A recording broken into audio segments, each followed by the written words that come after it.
Because when we're talking about the shape of the Earth, it is very, very easy to demonstrate whether the Earth is spherical or not. You can easily demonstrate that the Earth is spherical. If we were talking about the existence of God, it simply is not like that. You will not have Yeah, it is. in a proper in a proper debate laid out clear evidence which would convince most people in the room looking at it that there is indeed a God, or that this certain religion is true. You can make solid arguments. You can make all of these arguments for God, but you see how those arguments are going. You see how those debates are going.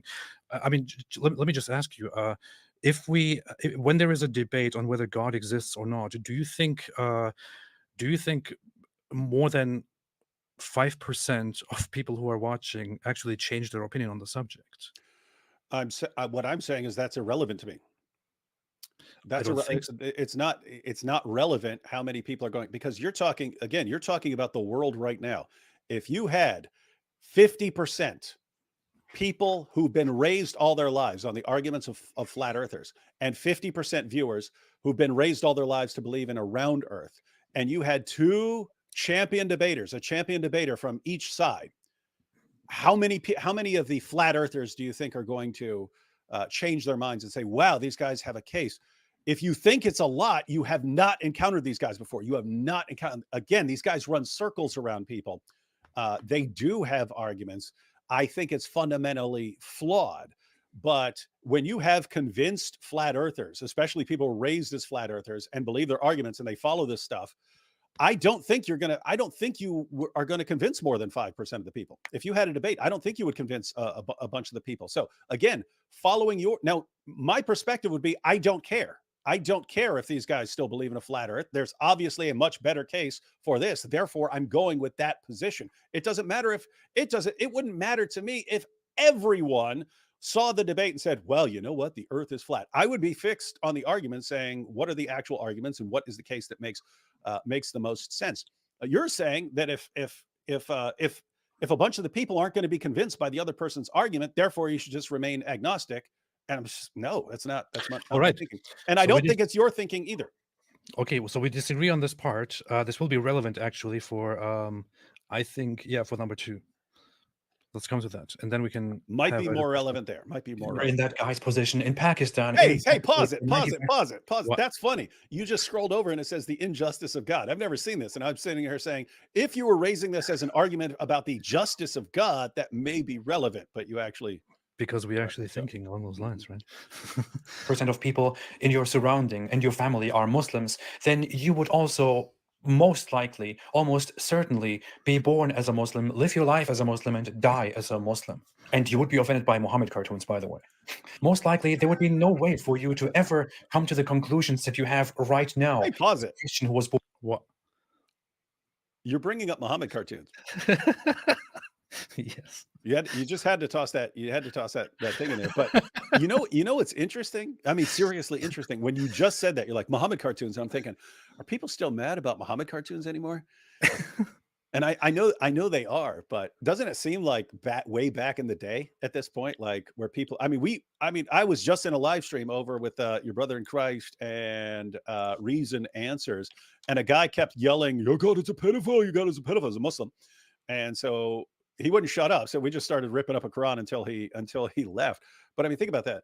Like, it was just a few years ago when you get horribly massacred for having a Muhammad cartoon or drawing a Yeah. Muhammad cartoon. Now I can walk all over Speaker's Corner with a Quran shirt on, and people can burn the Quran, everything else, and people aren't dying over it. I'm just saying, guys, there are progress, and this ties into AP's theory, where if you're raised to believe something, if you're raised to believe that that there's a huge problem with drawing Muhammad cartoons, then that's the way you're raised and so on. But notice, we still make an impact. The point is, we're making impacts on global beliefs, so people can change their mind. No, I think that's actually a different thing that is not comparable to it, because what we're doing, and this is a good thing that we're doing, and I've said this for many years, we are basically normalizing the very offensive thing that people are going crazy about, and if they see that very same thing going on again and again and again and again and again, their reactions to it will over time weaken, because they will be desensitized, they will get used to it, they will be okay with it, they will be like, okay, am I going to be angry about this again for the 5,000th time? So there it is very much about how normal versus not normal, not whether how true or false something is. Oh It's yeah, more I'm not talking about it being in the exact same parallel. I'm yeah, saying people do change over time. People do that's true. change over That's time. So true. saying, oh, there are differences, therefore there's no reality here. That's Uh, true. That's true. That's what they do. that's what they do. Born in America, for example, there would be no way for you to ever convert to Christianity, no matter what kinds of scenarios people want to offer you right now to justify your beliefs. We are very lucky in the 21st century. Let's go back 500 years. It was extremely uncommon compared to today to interact with other religions, to learn about different religions. Today, the least informed individual can use their smartphone, which we use more commonly to look at much less Hey, pause it. intelligent things, to learn. The Like, exposure therapy. Someone remind me of exposure therapy over time. I want to start using that, yeah, because exposure therapy, that's where, like, if someone's scared of spiders, then you like at first you would try to show them a picture of a spider, and then you'd put the picture closer to them, and eventually you would have them in the same room with a spider in a cage or something like that. And then eventually you'd have them in a room with a spider that's not in a cage, and then you get closer. And so you're exposing them to that. But that is a good way. That is a good way to explain what we do with jihadis and dawa guys. That here's all this stuff that we're going to kill you over, and so we're basically base. global exposure therapists. Well, shouldn't we like describe it, like describe ourselves as like, so David Wood, Christian exposure therapist? Wouldn't that be good? That would be And then, that would be and then people say, hey, what do you mean by exposure therapist? We say, well, we've got all these guys who say they're going to kill you over this and that and this and that. And they're terrified of this and that. They're terrified of a Muhammad cartoon. They're terrified of all this stuff. And we expose them to it over time. And then when they say, oh, why are you doing this? Why are you eating the Quran? It's, oh, it's just exposure therapy. We're helping these people. That's a good point, actually. I do like that. I like that. That is quite a good point. That's why I wanted to say it, just so I'm more likely to remember it, but I'm probably going to forget it anyway. And so guys, remind me of this at some point when it's relevant. See, I put it on the screen here. Nice. We should have a channel called Exposure Therapy. And this is something that is actually done in therapy with people who have PTSD, who have phobias, panic disorders, and things like that, where slowly, gradually, over time, they're exposed to a certain thing to then tackle it. Is done in different ways, but yeah, very, very nice suggestion here. Very nice suggestion. Learn the basics about most major religions in the world. In a week, you can learn much of the important stuff, or most of the important stuff, about all the major religions, and you can have a fairly good understanding about them. It may be a bit of a headache, but that was a bit of a stretch there. Yeah, in 10 minutes, you can learn everything about all major world religions. I mean, I guess you could learn the basics of all of the major religions within a week, sitting down. It would be a little bit. Yeah, I think it's doable.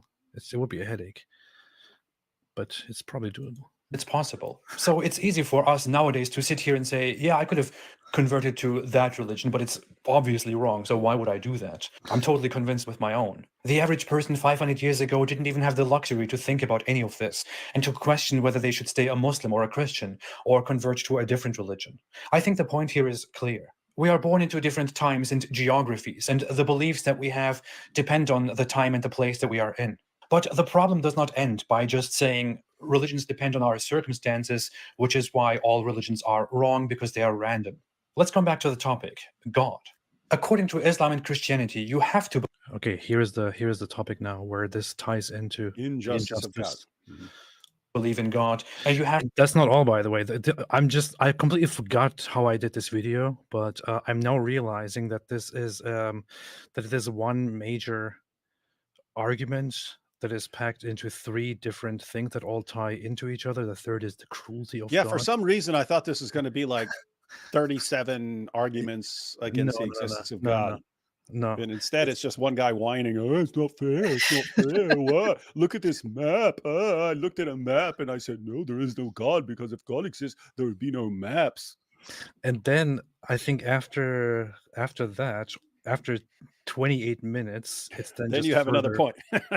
further thoughts about this. You might Which need to do 2 parts of this, man. Part 1 and part 2. yeah, I We can do numbered part we can do part 1 today, go through like half of it, and then part 2 on like Monday or something like that, and go through the rest of it. maybe inshallah. Yeah. To believe in its scripture and its commandments and the rules of these religions. What was the guy saying? Religions depend on our circumstances, which is why all religions are wrong, because they are random. Let's come back to the topic, God. According to Islam and Christianity, you have to believe in God, and you have to believe in its scripture and its commandments and the rules of these religions. You must have the right beliefs in order to avoid eternal punishment. In Christianity, you must believe in Jesus, God, to be saved, in order to avoid hell. Whether you see that place as a place of eternal suffering or of physical torture is irrelevant right now. In Islam, you must believe in Allah and Muhammad and the Quran in order to go to heaven and avoid brutal eternal punishment in hell. But taking into consideration, You can't possibly overstate how brutal it is actually in Islam, by the way. I say that, and sometimes you point that out, but the Quran is very explicit when it talks about the punishments inflicted upon those who disobey Allah and all that. It's Yeah, they use it about they use the messed sci up. use one of them as a scientific miracle. There's that Yes, passage where it says, yes, Allah will burn all your skin off, and then he'll replace the skin so he can burn it off again, and he's just this yeah. endless cycle of him burning off your skin, replacing it, and so it's not like something out of Hellraiser. But Muslims use that and say, "You see, how did Allah know that if you remove someone's skin, they won't be able to feel the pain, and therefore you need new skin? So you see, this couldn't have come from Muhammad." As if there'd never been a burn victim in all of Arabian history or something like that, who could tell you, "Hey, I don't feel pain in this spot anymore. That got Yeah. burned." Well, Anyway, it's so messed up that this is actually part of Muslim culture, where people are reminded how horrible it is to go to hell, and they explain to each other all the terrible, messed up, extremely insufferably painful things that will be done to you if you commit certain sins and don't believe properly, and so on. A whole belief system that very much relies on just hey, if you don't do this proper thing, then you will be given a drink that will be hot and that will burn your insides, and then you will be hung from your nipples, and then you will be skinned, and the skin will be put back on. It's quite a messed up culture. Yep. exposure therapy. and everything that I have just talked about, the map, the religious distribution, and how our beliefs depend Keep You talking. seriously put the map back up? on our circumstances. Yeah. Is this really just? Is God or Allah really fair? If He is not fair, can we still believe in Him? As explained, believing in these religions completely depends on where you are born. Born in Saudi Arabia, Muslim. Born in Russia, Christian. Born in Pakistan, Muslim. Born in America, Christian. Born in India, Hindu. Born in China, atheist or Buddhist. If you're born in Japan, you are probably an atheist or a Shinto or something new. Most likely you are neither Christian nor Muslim. When your religious beliefs mostly depend on your environment and your conditions, which you can do nothing This is some really solid, some really advanced technology here with the. It is. I'm looking at this going, gosh, this is the best. This is like Hollywood level editing. Yeah, I don't know if there's any proper movie that has better effects than this. Yeah. No. for. Does it then really make sense that God punishes or rewards people based on what they believe in when they die? If Islam is true and Allah is the one true God, then that means that the vast majority of those who are born into Christianity are doomed and will go to hell by default, because only few of them will become non-Christians and only a very tiny number of people will ever convert to Islam. If Christianity is true and you have to follow Jesus in order to be saved, then the average person born in Pakistan as a Muslim is by default doomed, because he strictly believes in the truth of Islam and will most likely not question their belief ever. It means the vast majority of those people who are born into Islam, who are born as Muslims, are doomed to live an empty life and probably go to hell forever and never to be saved because of where and when they were born. I'm not sure if I added this later on, but just in case I didn't, the major thing to consider here is, and even if that person is during their life, especially then, actually, if they are confronted by a person of a different faith who argues with them, they are most likely, almost exclusively, to uh, um, they're likely to end up rejecting that other person's beliefs and strictly holding on to their own, thereby having then rejected the true belief from the other person's perspective, as it would seem. I don't have to make big claims about how people experience religion. We know by experience that most people simply don't seek and don't inquire. Most And even attacking Sikhs here, what's wrong with people are loyal to the religion that they belong to. Could it really be that somebody named Marcus, who is born as a Christian in America and just does what he is supposed to do without ever questioning it, without ever seeking and thinking much, who just worships or doesn't worship and lives his life in a good or a bad way, could it really be that this person does nothing but simply to just live in conformity and to exist? But he dies as a Christian because he was born into Christianity and he therefore goes to heaven. But I, or somebody in Afghanistan, for example, someone who has looked for the truth all his life, but who simply couldn't find the right answer, who couldn't find the truth, will go to hell simply because he couldn't be convinced by anything, although he really wanted to. Don't come at me with, if you just look into your heart, if you really want it, if you just let God do his work. Is that what I said? If you just sincerely Just- ask God, Just look into your heart, AP. Oh, look into your heart. will reveal himself to you. It doesn't work that way. That's what Christians say, it's what Muslims say, and what others say. It doesn't work. That's how you think it works because that's how you feel, because you believe in it, because you. I'm very sorry to say this, but I'm still going to stick to exactly that thought when people say that. Yeah. You should be sorry, because this is all dumb. Prove me wrong. Oh, I'm about to, but yeah, finish your point. To you. It doesn't work that way. That's what Christians say, it's what Muslims say, and what others say. It doesn't work. That's how you think it works because that's how you feel, because you believe in it, because you feel the emotion, the rush, but it's not true. To every Christian who will tell me that if you just asked God and This reminds me of Jeffrey Dahmer, like looking in other people's hearts. I don't know. if you sincerely want it, then God will reveal himself to you and that you feel this connection because they communicate with you. I have to tell you, as a religious Muslim, I thought the same thing and I felt the same thing. I felt the same connection. I felt overwhelmed. It was right there. It was heavy. It was sweet. It was beautiful. Sometimes it even felt like it made me drunk because I felt so in love with it. And yet I have encountered so many Christians who have described basically the same thing in different words.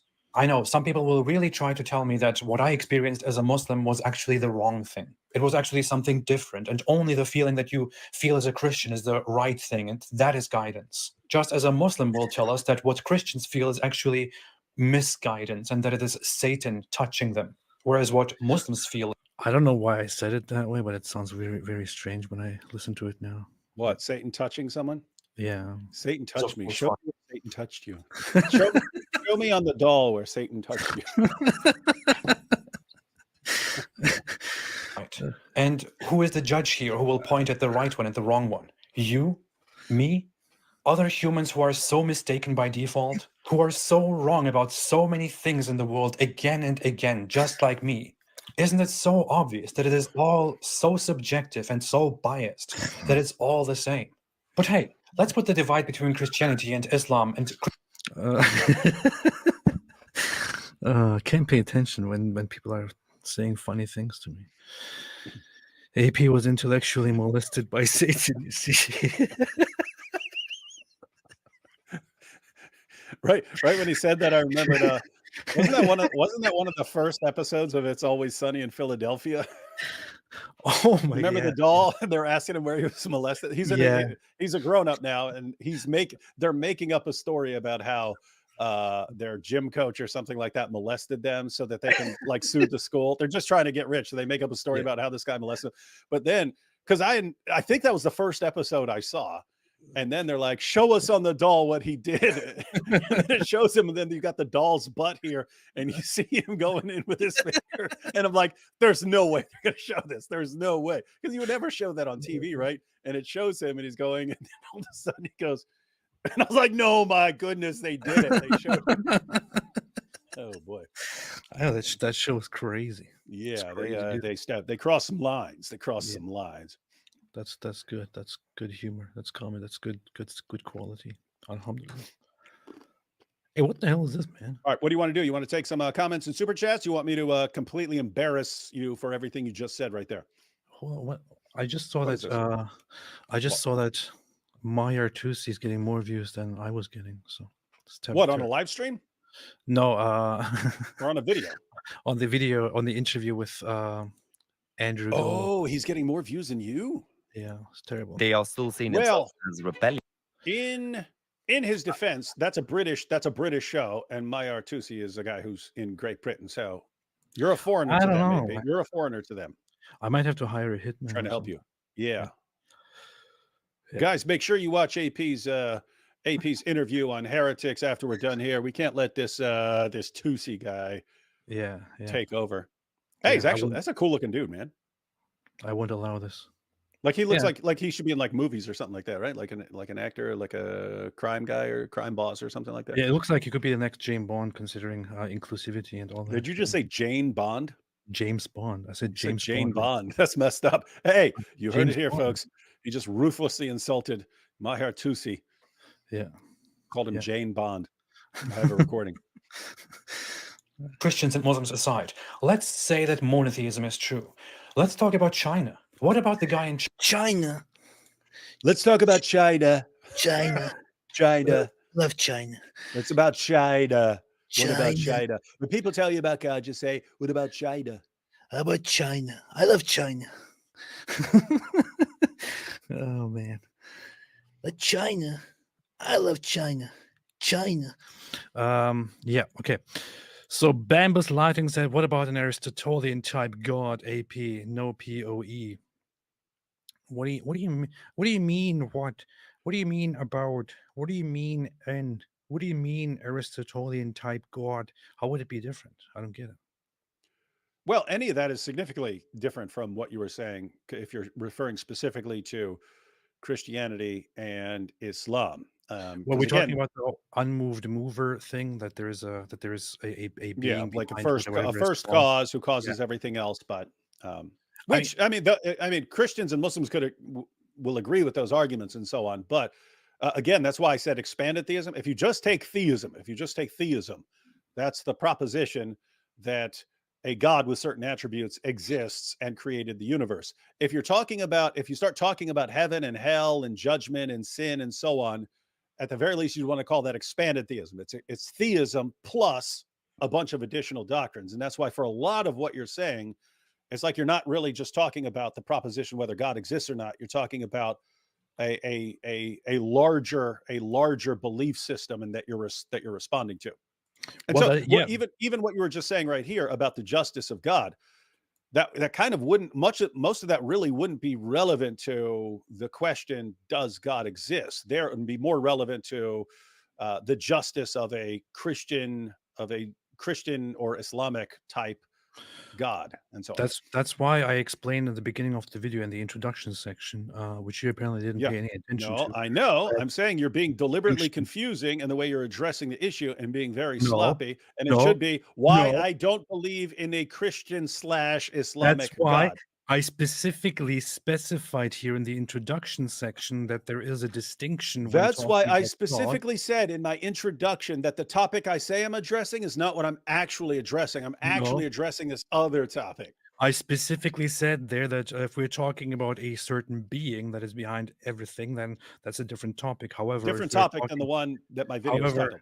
However, if we are talking about the very personal God that is the subject of Christianity and Islam and all that, then here are my thoughts, which is why I then expanded it, not just leaving it with the map, but also coming to the justice and injustice and cruelty and all that part, because none of this would be relevant to talking about whether there is a giant computer out there that produced everything, for example.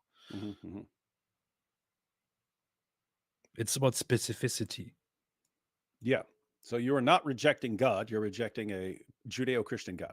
I'm rejecting specificity. Yeah. You hate specificity. I love specificity. Martin Mal said David Wood, Pinky plus the brain in one. He's a genius and insane. That's a good point, but Pinky is also pretty dumb, so I wouldn't think that that is actually. Is he? I don't even know. I watched it when I was a child. Wait, Pinky's insane? You just said he's stupid. Well, he is stupid, but he's also insane, pretty much. Yeah. I need to go back and watch Pinky. Hey, and the Brain. wasn't Crowder a character on that? Steven Crowder? No, I think he. I think there was something. I think he was a voice actor on some show. Hang on, I'm going to find What's it. You can what's go the ahead and name? carry it. Check out some super chats, and I will look up. Lord Snow said, question for Daily Wire. Can a non-Christian go to heaven? Daily Wire, what do you think? Oh, I know why I thought that. He was on the show Arthur, 17 episodes, and he played Alan the Brain Powers. So he played the brain. So when you were talking about Pinky and the Brain, I was thinking, oh, okay. I remember him playing something about the brain. But yeah, different show. Arthur. That's the show Arthur, ladies and gentlemen. Arthur. Yes, Skylar the Creator is that Arthur. Yeah. Skylar the Creator. Huh? Question for Daily Wire. Can a non-Christian go to heaven? That's a question that's actually relevant to the most recent section that AP is going through. Because when he's raising his objection, so keep in mind, this is actually partly a response to what you were saying that I wanted to respond to, but also then it will lead into a response to this question. Then leave it. When you're talking about, but these things are much more significant if it's the existence of God or something like that. To me, that's kind of like the significance issue or hey, this thing, the significance is way dialed up on something like this. That's irrelevant to kind of the main question. In other words, we had a discussion earlier about round earth versus flat earth. And you'd say, but the existence of God is so much more significant. Well, suppose you made the issue more significant. Suppose we're trying to decide whether the earth is round or the earth is flat. And we found out that one religion teaches that if you say the earth is round, you're going to heaven. Another religion teaches that if you say the earth is flat, you're going to heaven. And that those are the only people going to heaven.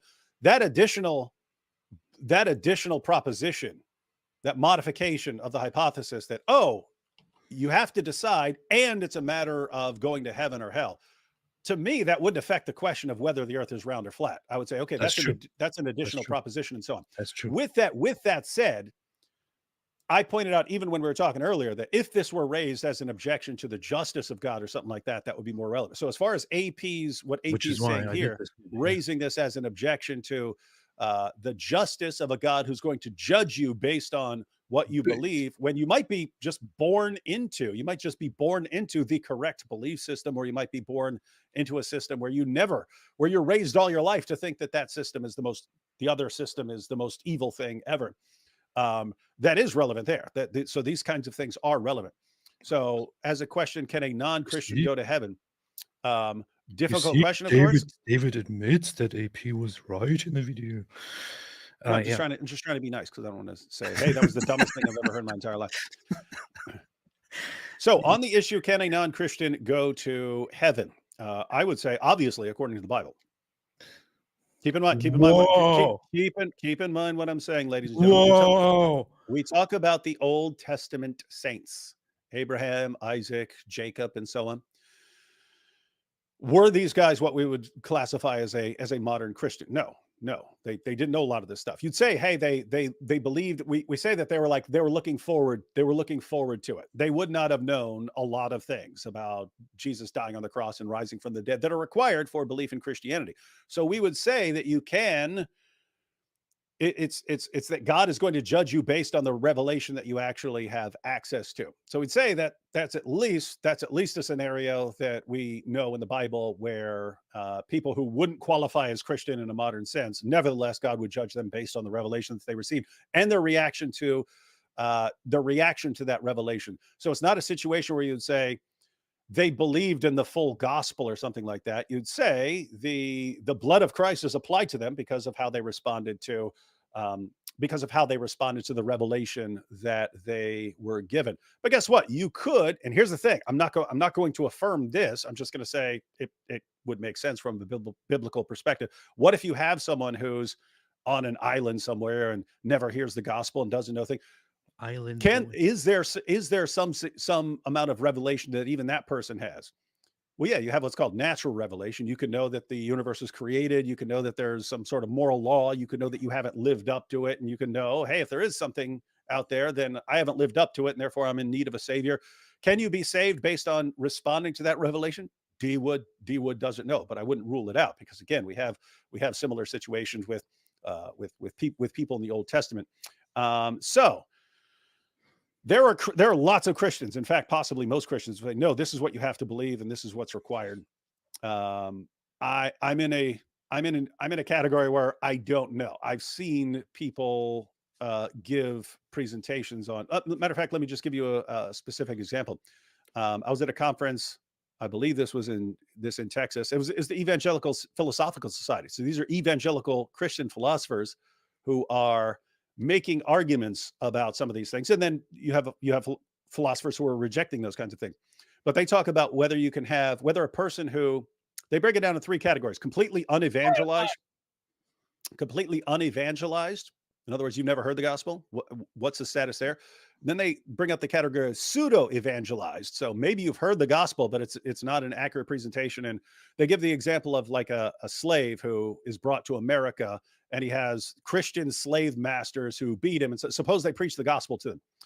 Has that person been evangelized? Well, no. If the guy who has you as a slave and so on is telling you something to believe in, it doesn't mean you've been seriously evangelized. You have a reason to be thinking this guy's sick. Why am I going to listen to this? Okay, I'll stop. So here's the Lord Snow, send your question again later, and then I'll actually answer it. how about this, David? Let's make it very simple. Let's ask a very relevant question to this. In your opinion, I, as the person that I am, if I lived all my life the way I do, and I died in this state, never affirming until I shut my eyes and I cease living that there is a God and that Christianity is true, do you think, from what you know and understand, that I could go to heaven? No, do you want me to answer it? Because I was answering that when you rudely interrupted me. Yeah, but don't go into other examples. Just answer that. You didn't even let me. My conclusion is an answer to what you're saying right now. Yeah, but can you just answer that? Yeah. So I'll continue my answer, Lord Snow, which is an answer to what AP just said. So you have people who would say that since there are unevangelized people and pseudo-evangelized people and evangelized people and so on, that therefore they believe that God would give them some sort of posthumous, so after death, opportunity to respond to more accurate knowledge. Here's the thing. Is that correct? I do not know. I do not know to what extent you are required. So if AP is asking me, AP, keep in mind, he's not on some island. He's heard about Christianity. He's read more of the Bible than a lot of Christians out there and so on. So this is Islam, and this is Islam, not Christianity. He's obviously more knowledgeable and so on. I believe that no one comes to the Father except through Jesus. Exactly what goes on and what standard people are held to. Lots of Christians are quick to say it. I'm just not. I believe this is a serious issue, the justice of God. And you have different kinds of answers, like people like William Lane Craig, he explains it in terms of Molinism, where God knows who's going to accept and who doesn't accept. And he puts people who are going to accept the gospel in situations in life where they're going to be exposed to the gospel. Is that true? That may be true. That may be true for all I know. So I just say, I don't know exactly what standard people are always going to be held to. No one's coming to the Father except through Jesus. What's the situation of people based on different amounts of information or different circumstances that they have? I'm just, apart from seriously studying the issue, it's another issue where I'm going to say I'm not answering until I am actually confident in my answer. That's a good response. I appreciate it. It's quite honest. Better than Jordan Peterson. Matt Silva says, Prophet Woods, give us your powerful dawah. Yeah, this is good. Well, when we were getting graped in the mouth, then it's my favorite dollar. Daryl, religious faith is pretending to know what you do not know. I know it's slogans are very nice, but slogans often don't work. That's Yeah, the problem with that slogans. slogan is a stupid slogan. It's the best Pretending slogan to in the world. know what you do not. It's the best slogan I've ever heard in my entire life. If you're talking about Christian faith specifically, it's a trust in God that you have based on what you do know. In other words, Jesus' disciples had faith in him. Did they have reasons to have faith in him? Yeah, they had all kinds of reasons to have faith in him, and therefore they had faith in him. Urinating Broom said AP doesn't know want to believe in God because he has no answer to Mohijab's brilliant, irrefutable argument that monotheism equals Islam. Yeah, yep. This is a very strong argument for Islam. If you conclude that there is a God, then obviously Islam is true. Perfect reasoning there. This is how Islam is ruling the field in terms of logic. Yep. Called right. By the way, I wanted to ask Hijab about that. He didn't show up to Speaker's Corner. I guess he was traveling or something like that. But I wanted to ask him, like, hey, you were asked, hey, what's your case for Islam? Why should people believe in Muhammad? And your response was, because monotheism. Oh, my goodness. What a dumb thing to say. I'm seriously interested in that because I think because they've rejected their other arguments like scientific miracles and all these other things, like I've told you repeatedly, I'm wondering what their arguments are. And then so when Hijab finally says, here's the argument for why we believe in Muhammad, monotheism, I think that lots of Dawah guys now are going to say that. If you ask them, hey, why believe in Islam is true? I think probably the first answer you're going to get is because he preached one God and this makes him a prophet. At which point you want to ask, okay, if I say I'm a prophet and I say there's one God, then you're going to believe in me? And they're going to say, no, because you be a prophet after Muhammad. It's like, okay, so that's the point. You don't take this as any evidence if it were me, but you take it as supreme evidence as your number one argument for Muhammad. So your real loyalty is not to this argument. Your real loyalty is just somehow to Muhammad. Anyway, I'm actually want to understand that from the perspective, how they're concluding that if someone says there's one God, this is evidence that Muhammad's a prophet. But they would not take that as any evidence for anyone after him. Any other person in all of history could say there's one God, and they would say that's zero evidence. But for Muhammad, it's a knockdown argument. You have to believe in him. Anyway, interesting in that stuff. That's beast.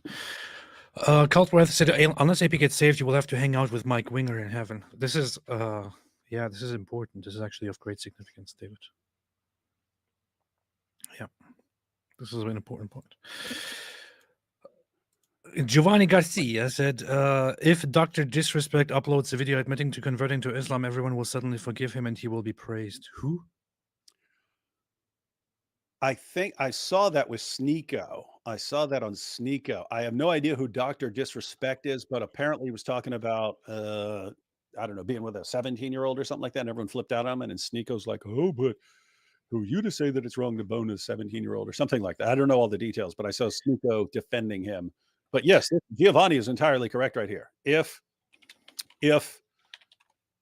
Dr. Disrespect said, hey, I've converted to Islam, yeah, the objections. He's from America. Well, here's the problem with the whole 17-year-old issue. And I know that lots of Americans will freak out when this is being addressed. But for most people in the West, if you say relationship with a 17-year-old, they'll be like, okay. Mm-hmm. Weird, but okay. That's true. In America, they'll be like, what? Because no, not really. I think people must not like him for other reasons. I mean, my mom was 15 when she got pregnant with me. My dad was 17, so you could look at that and say, oh my goodness, what was he doing with a 15-year-old? Okay, I'm not gonna. What am I going to do here? What am I going to do? 17 is not that big of a deal across most of the Western world. It is also not illegal in most of the Western world. It is a very strict thing with the whole age of 18 in America. There you have it, ladies and gentlemen. AP defending sex with minors. AP defends Islam. Minor sects. Says, you see, it's all relative. You see, defending minor sects. Yeah, but it is interesting because it's the Sneekos of the world. Like, oh, well, imagine, and this is what Sneeko said. He's like, oh, but you people would be like, if she's 17 years and 364 days old and has sex, you'd be, oh, look, what an evil person. But if she waited one more day, then you say, oh, it's totally fine. And so on. Just to clarify our objection to Islam and child marriage and so on is we're talking about little girls. Yeah, you could say there needs to be an age cutoff and so on. The main issue we're talking about is something significantly worse than have a guy having sex with a 17-year-old. So you could say, hey, you need to follow the laws and so on. You're talking about a 9-year-old girl. You're talking about an entirely different category. So you have all these Muslim guys like Sneeko who are rushing to his defense. The guy's Rushing to his 40 defense. years old. Okay, well, I didn't know that. Okay, 40 years old, American that's, gamer. What the heck? That's creepier. That's a little bit much here. Yeah. Okay. With that said, 40-year-old macking on a 17-year-old. Something creepy about that. When we're talking about 54-year-old Muhammad and 9-year-old Aisha, totally different ballpark. So I'm pointing that out for the Muslims who are like, because anytime we bring up sex with Aisha, they pivot to, but a 17-year-old is a minor, so you would object. There are degrees of wrongness here. There are degrees of wrongness. Just like if you were banging a 5-year-old, that would be worse than banging a 9-year-old. If you're banging a 2-year-old, that would be worse. Anyway. Yeah. Unknown Brother said, what minor? 17 is a grandma, said Daniel Pikachu. Yeah, great grandma. This is true. So Vilma pointed out 15, 17 is a pretty common age of consent, but it's still weird if the age gap is really big. Yeah, I wasn't aware of that. I wasn't aware that the guy's 42 years old. That's a bit creepy. A bit creepy. Daryl said Christianity had its chance to rule the world. It's called the Dark Ages. Daryl, here's the thing. Daryl, learn to think for yourself. Stop being so disrespectful, man. I'm saying this. When I see the dumb arguments of people who've clearly never had an original thought in their entire lives and don't know. Yeah. Here's the thing about the Dark Ages. Look up Dark Ages. Daryl. Look up Dark Ages. Yeah, if you look it up, you will find the common, the updated perspective on it, which is that most historians nowadays consider the designation Dark Ages to be incorrect and outdated, and that the Dark Ages were significantly exaggerated, and are not actually what some people still think they are. It wasn't an age of darkness due to religion and all that. That's not really what happened. This is outdated and people don't agree. Sheikh Mike Wiggling said, "You're both kuffar, so you're both atheist anyway. So you're both atheist anyway. Please invite Ali Dawa and his wife a proper 2 versus 2 debate, or I'll have to go see Inside Out 2 instead." Hey, yeah, Ali Dawa. If you want to have a 2-on-2 debate with you and your wife on one side, me and AP on the other, we will agree that one of us, since you have a limitation that she's going to be communicating through a whiteboard, one of us will also use a whiteboard. In fact, you can pick which one uses the whiteboard. I want to go even further and say we will both use whiteboards if you agree to the debate. We agree. Yeah. Valerie D. David Wood AP watched season 4 of The Chosen yet? Profound. I already read this, but no, didn't yet, but will definitely. Gonzalo Federico Cunaro Podesta said, "What the WTF, AP? I moved to Germany from South America, and now you are gonna build your cult there? Okay, but name it the following: the falafel experience." I'm still thinking about the name, but yes, I'm thinking that I've been considering that the northeastern part of South America seems like a very good place to build a little cult compound. So I'm kind of thinking about that, and I'm thinking I would call it something like the People's Temple or something like that. I don't know. I came up with this idea. Gonzalo Federico Cunaro Podesta said, "Dehi al-Kalbi's witnesses. We saw it wasn't David. He has all sweaty too." I see what you're saying, but when I read Dehi al-Kalbi's witnesses, it sounds like it's a parody of Jehovah's Witnesses, and totally random. 3, Austrian Painters Association for those who choose the cow. Oh, you actually meant to parody that. This is still about names for cults. I see. Okay, I get it now. Huh. Should get back to work, said shekels for the shake kills. Metaphorical, of course. Please remember terms you back to work. Shin bet. Oh, okay. That's yeah. Don't make it so obvious, man. People will realize what's going on here. Much to do in Hong Kong with locusts. Yeah, interesting. Are there even locusts in Hong Kong? I don't think so. I know that there are lots in the Middle East. In fact, people roast and eat them, which I always want to try. It's kind of like eating chips, I guess. I want to try it too. I want to try it because John the Baptist ate it. Yeah, Locust yeah, and wild. He said he lived off locusts and wild honey. yeah. But I think it's basically like eating chips, you know, like Well, yeah, Pringles. I'm also wondering when I read that, I was like, do you prepare them somehow, or you just grab them off the ground and eat them?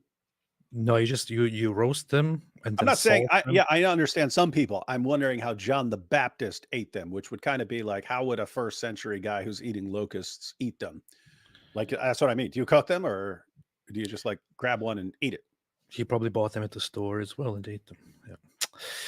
They're probably packaged. Sankei says, AP, almost no facial hair like a woman, boring background, atheist. AP, manly beard, Mario mustache, cool background, agnostic. Draw your own conclusions. That's a powerful point. This is A a powerful point there. solid point. Best argument that has been made so far in this entire live stream here. Satan says, really, bro? Satan. It's funny when you realize it only after you read it. Satan. So you are agnostic about the God. Are you also agnostic about the resurrection and deity of Jesus? What? That's a funny question.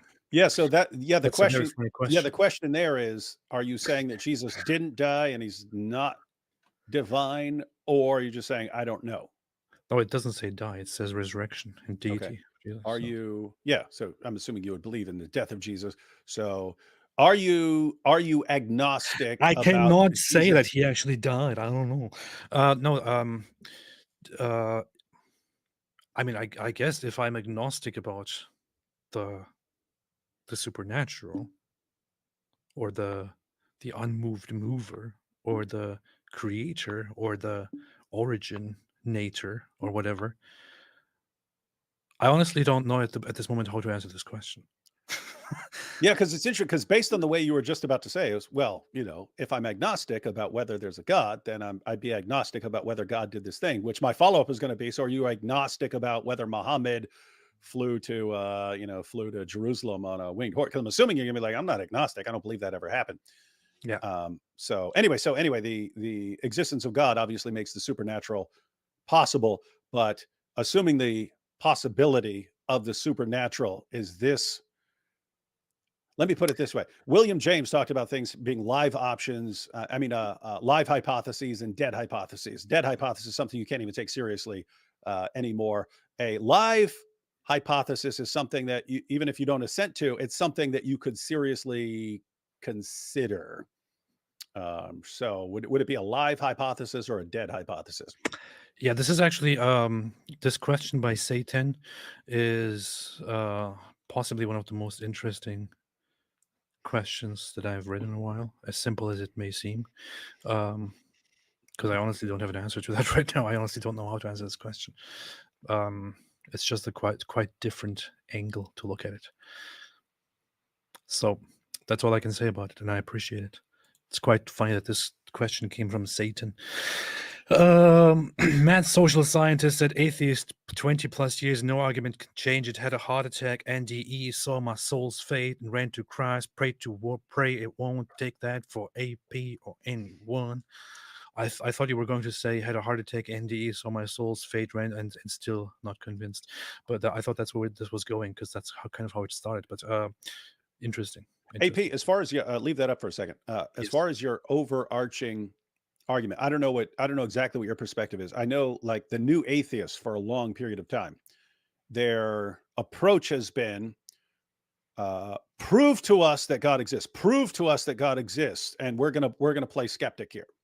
And one of the interesting facts is that if someone's playing skeptic, you can't prove a lot to them. I mean, if I didn't want to believe that I'm talking to AP right now, I could be very skeptical and say, maybe this is an AI thing, or maybe maybe powerful aliens are tricking me, and so on. And if you look at some of the new atheists like Richard Dawkins and so on, that is what they say. Like, even if God did this, even if God wrote a message out in the stars, we could still say, well, maybe it's this, maybe it's powerful aliens. The point is, it's prove to us, but we're going to raise our skepticism level up to 10, to where nothing would ever count That's stupid. as evidence. Yeah, I agree. Whereas when I'm thinking in terms of, so in other words, when someone gives you some argument or evidence, it shouldn't be prove to me that this is true while I play skeptic. It really should be what makes most sense of this evidence, what makes most sense here. And it might be a situation where, yes, of course, powerful aliens could have arranged those stars to spell out that message to you. But what's the best explanation there? What makes more sense, right? Like that. And so it's a situation, because you and I have talked about near-death experiences before, and we're saying there are explanations for some of the categories of them where the person sees something when their brain is shut down or something like that, or sees something on the roof of the hospital or something. There, it's okay. If that story is authentic, we got a serious issue there. But just for the average near-death experience of like seeing yourself leave your body or seeing yourself go through a tunnel or something like that, we can see explanations for that, like things is shutting down in your brain and so on. And so, you're experiencing things differently, and it can change your experience of time and all kinds of other things, because there are drugs that can do some of these things. So we know it's like it's things can affect your brain and so on. So the question is like, is that proof? Is that proof? No. But if we change the question to what makes more sense, there's actually some soul or something like that that's still active even if you're dying in something, or that it's all just brain chemistry. There, I think NDEs do favor the existence of some sort of soul or something like that. Yep. Did you say NDAs? NDEs. So what I'm Oh. saying is, if you said, hey, this prove to me that God exists, and I'm going to be skeptical, and you present me with evidence for NDEs, I would say that's not going to work. Because even if you showed me, hey, this guy saw what was up on top of the hospital, I'd be like, come on, he may have looked at that I earlier. thought for a second you were talking about non-disclosure agreements. Like, how did we get there? Yeah. NDE. Yeah, but I have for a long time had the position that if you actually that I don't approach the situation as a total skeptic or cynic, and that I don't think okay, you can argue whatever you want. I simply know that it's false. I have been for a long time, I would say, um, open to approach the topic in such a way where I think, okay, I do listen to you if you want to talk to me about this issue.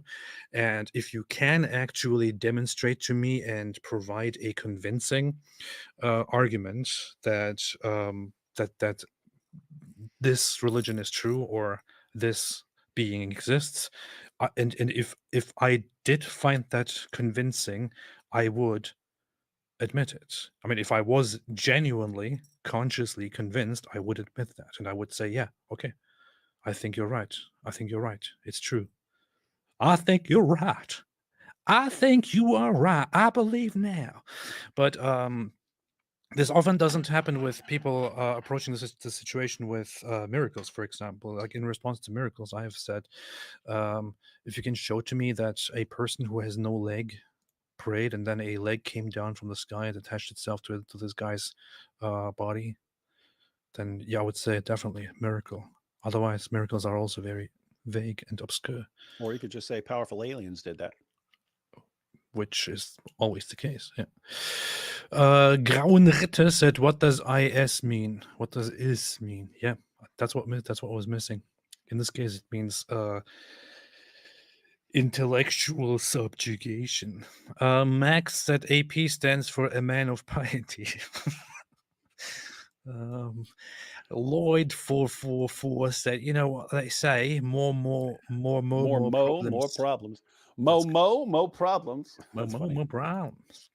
Giovanni Garcia said, "I love JPE, but couldn't you just reverse the method on him when he does that? Like, what you do mean by mean, and you, like if I was atheist in a normal world and suddenly I'm in a muddy trench praying, which me would be praying." This goes very much into playing the philosophy of the mind with Jordan Peterson when he talks about what do you mean by do? What do you mean by you? Yeah, you could indeed turn this around and turn it into a complete mess. But then again, why would you do that? See?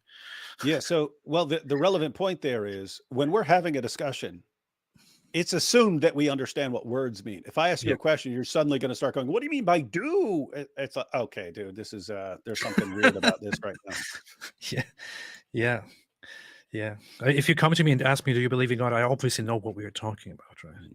I obviously know what we are talking about. I obviously know what "do" means and what "you" means and what "believe" means in this case.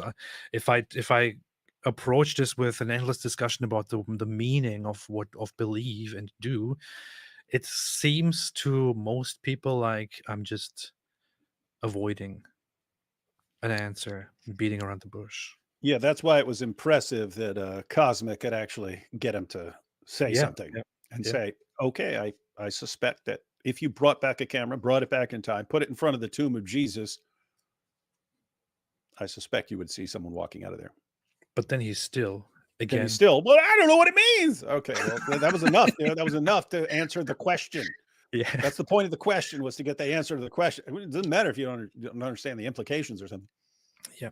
I don't know if you know this about Central Asia, but although they are Muslim countries, they are more religiously liberal and secular. Many don't even cover up, etc. Mostly thanks to the USSR times. Yeah, I know. I'm aware of that because I was very much into researching Kazakhstan in the distant past, Greatest country in the world. which Borat completely made a mess of by presenting it as this. This is so funny. He actually went and picked Kazakhstan for this Borat backstory, but the way he depicts it has nothing to do with what Kazakhstan actually is in reality. And lots of people from Kazakhstan are very, very upset and offended by that. Like, what why? Why would you do this? Why don't pick some other country? Why us? But yeah, no, I know that this is it's a common thing in Central Asia. That's kind of funny. Like, just pick it. Let me pick a random country and Yeah. Because much of Kazakhstan is actually very quite advanced and has very solid cities and all that. It's an interesting place, but it's a very Russian influenced, Turkic, weird place. Sanke said AP's MAP Christian North Korea. What? AP's map Christian North Korea. your map had Jewish, North Lebanon, Korea as Christian. Ethiopia. Ethiopia should have run this through someone smart like Mike Winger. Are you serious? Let's check Wait a out your minute. map. I'm the map. I'm the map. I'm the map. I'm the map. I'm the map. Wait a Hey, minute. look at Christian What? North Korea, AP. What the what? I didn't even pay attention to this. That's funny. Lebanon is Jewish here. You're right. Wow. Ethiopia is Muslim. Wow. Guys, this is how atheists are, right? North Oh, look at Korea my knockdown argument. They can't even like understand what what's on the graphic that they're using. This is funny. That's hilarious. Or unless it's a prophecy of 10 years to come. Oh, yeah. There's a like. What else is inaccurate? Maldives seems red. I think that would be right. I don't know. Anyway, I don't care. Very, very funny. Very funnily done. Very high quality video, AP. High quality. Yeah, it's good that you picked that map instead of any other one. Yeah, I could have picked down like Ikachu. Notice said, "Are you ready, kids? I, Muhammad. I'm going to marry you." This is how SpongeBob starts. Instead of, but it says, "I, Captain." Just so you know, David. Sheikh Mike Wingerling said AP really thought it was a good idea to get Daily Wire to react to a video of past Associated Press sharing his feelings. What a dorky kuffar, lol. This is a good point as well. Should have gone to Mike Winger. Yeah. I miss AP's accent. Oh yeah, I still had an accent back then. Yeah. Nowadays, zero accent. Yeah, I wonder what you're going to sound like 10 years from now. Well, I'll be sounding like this, man. Sound like this, son. Lori Cheto says, "What is the feeling? Helped by hidden hands." Yes, that's exactly what it is. Hector Camacho said, "We must wage jihad against uninspired philosophy for committing shirk, the unforgivable sin of associating with Winger." Notice. No, it is, guys, and I've pointed it out. I've pointed it out already. There's a possibility that he's trying to infiltrate the Wingerling community to destroy it from within, in which case all is forgiven. But yes, if he has aligned himself with the Wingerlings, that's pretty terrible. The Wingerlings will be the end of Western society as we know it. Notice that who lives in a Medina under Allah, Prophet Muhammad, hedonistic and lustful and liar, is he Prophet Muhammad? If terrorist jihad be something you wish Prophet Muhammad, I can't do the song. I don't know how it goes. Who lives in Medina under Allah, Prophet Muhammad. He didn't. I have to listen to the song to do it right. Sheikh Mark Wingerlich said David Wood still thinks he's smarter than everyone, which explains his impotent rage against Mark Winger, refusing to concede his intellectual superiority. Does it sound about right? Partly correct in the sense that, well, now I think I'm a moron, and that there's like, oh, if here's everything that could possibly be known, how much of that do I actually know? Like one little speck. But at the same time, I think lots of other people know even less. So what the heck? It is kind of a Socrates thing where he's thinking, I don't know anything, but everyone else thinks they know something. So I guess I'm better off than that. Now it's more along those lines. Like, I don't know. I know a little bit, but everyone else think you know way more than you know. And so I've got an advantage. I'm better than Socrates. I actually admit that I don't know anything at all. I'm much better than him. D. Badru says anthropologists.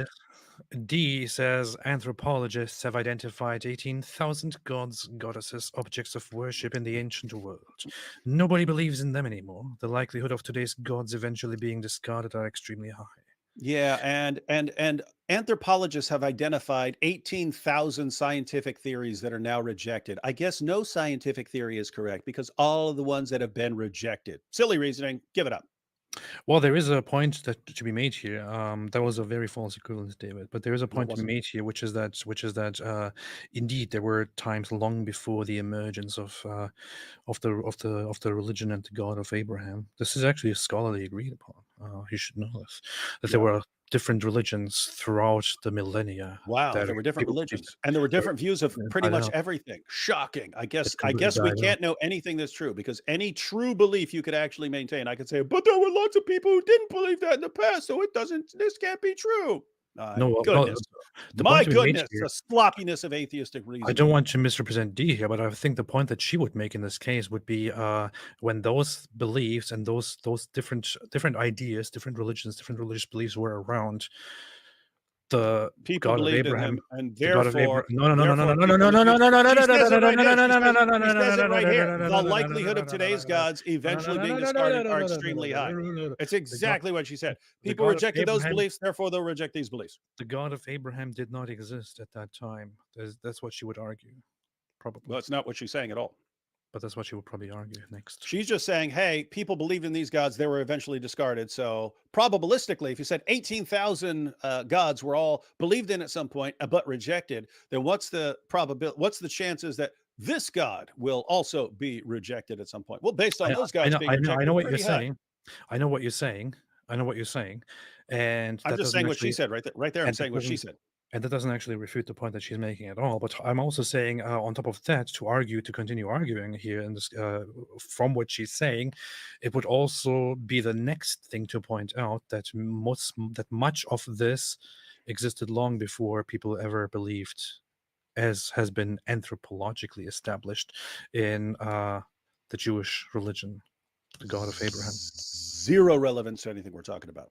Yes, except for the stuff that's going on in your mind, which is jumbled and confused. Totally, because that would kind of mean that that thousands of years of people living on this planet, believing in random things, there was no point to anything at all, because none of them was actually believing in the. You hear this? You hear what AP just said? That without God, everything is pointless and meaningless. Nope, that's not what I said. You just said it. You said if they didn't believe in the true God for all these years, then everything was just pointless and meaningless. Okay. From your perspective, from a religious perspective, not from my perspective. From you just said it. I didn't say it. You said it. No, assume if it is true, assuming that there is a God and that this God is. So if God exists, then everything apart from the existence of God is irrelevant. That's strange stuff. Nope, that's not what I said. That's not what I'm saying at all. What I'm saying is that if there is a God and if these religions are true, and there is indeed God's plan and God's purpose for which He creates everything, and the ultimate meaning and purpose behind the existence of human beings is to come to the conclusion that there is a God and to believe in Him and die that way, then there is no point at all for all of those millennia of humans, of No point, civilizations, to because exist there's nothing else apart from those things. prior to the emergence of God. That's what I'm saying. This is amazing. This is AP saying everything's meaningless if Nope, that's not what I'm saying at all. You're that is what you're misrepresenting saying. what I'm saying.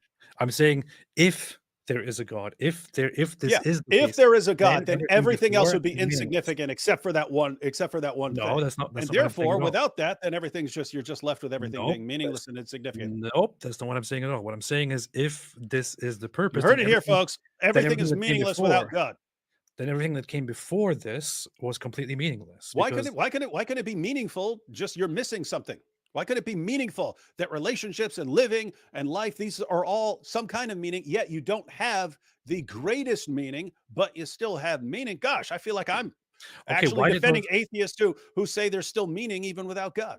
okay, why did those people exist? If this is the purpose, this is not an argument. It's just a question. I just want to go down that path. So, if it is true that there is a God who created everything with this whole plan of having people believe and following a path and dying and knowing Him and going to heaven and all of that, and we know, let's say we know that that before this God emerges in history, there were millennia of people just living and believing completely different things. What in the world was the purpose for all those people to exist and to live?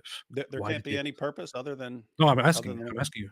I'm asking you. What I'm was just the saying purpose? I'm just saying if people are living and they have lives and they do things, you're saying that's completely meaningless. That's not what I'm saying at all. I'm saying I'm It asking sounds you. like that's what you're saying. You're saying, what's the I'm point? I'm saying, asking you I'm what's the saying, purpose. I'm asking you what's the point? whatever you believe is meaningful. How could No. those people not have meaning if this one thing is true and they don't know about it? Like, Okay, how would what is that be? How would that be? How what would that be? It's like you're saying either it's like all or nothing. It's either you have the one meaning or David, nothing else is meaningful. I It's believe they can find meaning. I believe you can find meaning in 1,000 different things, so what? myriads of How different are we things. disagreeing? I'm asking But you're you saying you're asking saying you as a God religious exists. person, You're as a saying religious if God person. exists, then all these things just disappear. All this meaning just disappears. No, I'm asking you if your religion is true, for example, then what exactly is, in your perspective, from your religious framework, from your religious view, what is the point of these millennia of humans existing and living without knowledge of this God? According to my view, we are created in the image of God. This is not Islam where we're these helpless things and we just, unless God comes and tells us what to do in all these different situations, then we're basically animals. We're created in the image of God. What are people doing? We're learning about the world, we're exploring, we're developing relationships. All these things are meaningful from the perspective of us being created in the image of God. We're gaining dominion over nature. All these things are meaningful. And for you to say that atheists have no meaning in life is just an insult to atheists everywhere. And shame on you. That's not what I said at all. So what you think is that all those people for millennia existed just to live and die, like all the animals, for example, that have no They're not like the of, animals. They're not like the of, animals. They're the of image whom of it is not God. ex- They of were whom it doing is not different. They were expected. doing different things. And yes, learning and exploring and becoming better and gaining dominion over nature and figuring out the universe and stuff. All that stuff is meaningful. But then they just live and die with all the meaning and everything that they added to the world. They don't eventually, worship the true God and go to heaven or anything. They just exist and die. That's it. Well, how do you? No, I didn't say that. So you think that people actually did have the chance, or that that it could be true that long before the emergence of the true religion, people could have had the means to actually go to heaven, for example. I've literally said multiple things like maybe God will judge you on the revelation that you had even before you had the full revelation of the gospel. I've said maybe there's some posthumous maybe there's something after death where you'd be given the opportunity to respond. So I'm saying I don't know. So you're saying here's what you believe about these people. I'm saying I don't know what to believe about those people. So if a person was back then born in a cannibalistic rape environment, and they just lived as part of that without changing anything, and died, there could still be a chance for them to have a revelation before or after death and eventually go to heaven. How would I know? What are you Okay, talking about? fair enough. Okay, fine. I guess when literally 5 minutes ago, I was going, I don't know anything. Interesting thoughts. Yep. Lloyd444 said Jordan Peterson needs to go through the leather straps into the belly of Moham and step on the grapes of Islamic lies. This is a very, very important point. Then free Aisha by defeating the 30 snakes of lust and escape out of the backbone of semen to go tidy his room to get the truth. This is perfect. This is perfect. I have never seen a better description of the meaning of life with an Islamic touch to it. Alhamdulillah. Beautiful, powerful stuff. Powerful stuff. Powerful stuff. Powerful stuff. TLX270 said, I'm Christian, but if I was born a Muslim, I think I would eventually become an atheist, even if I had to keep it as sacred. See? You see, that's what you do. That's what they do. That's what they do. Not as then ambush on the kufr and blow up like a puffer fish. Prophet Muhammad.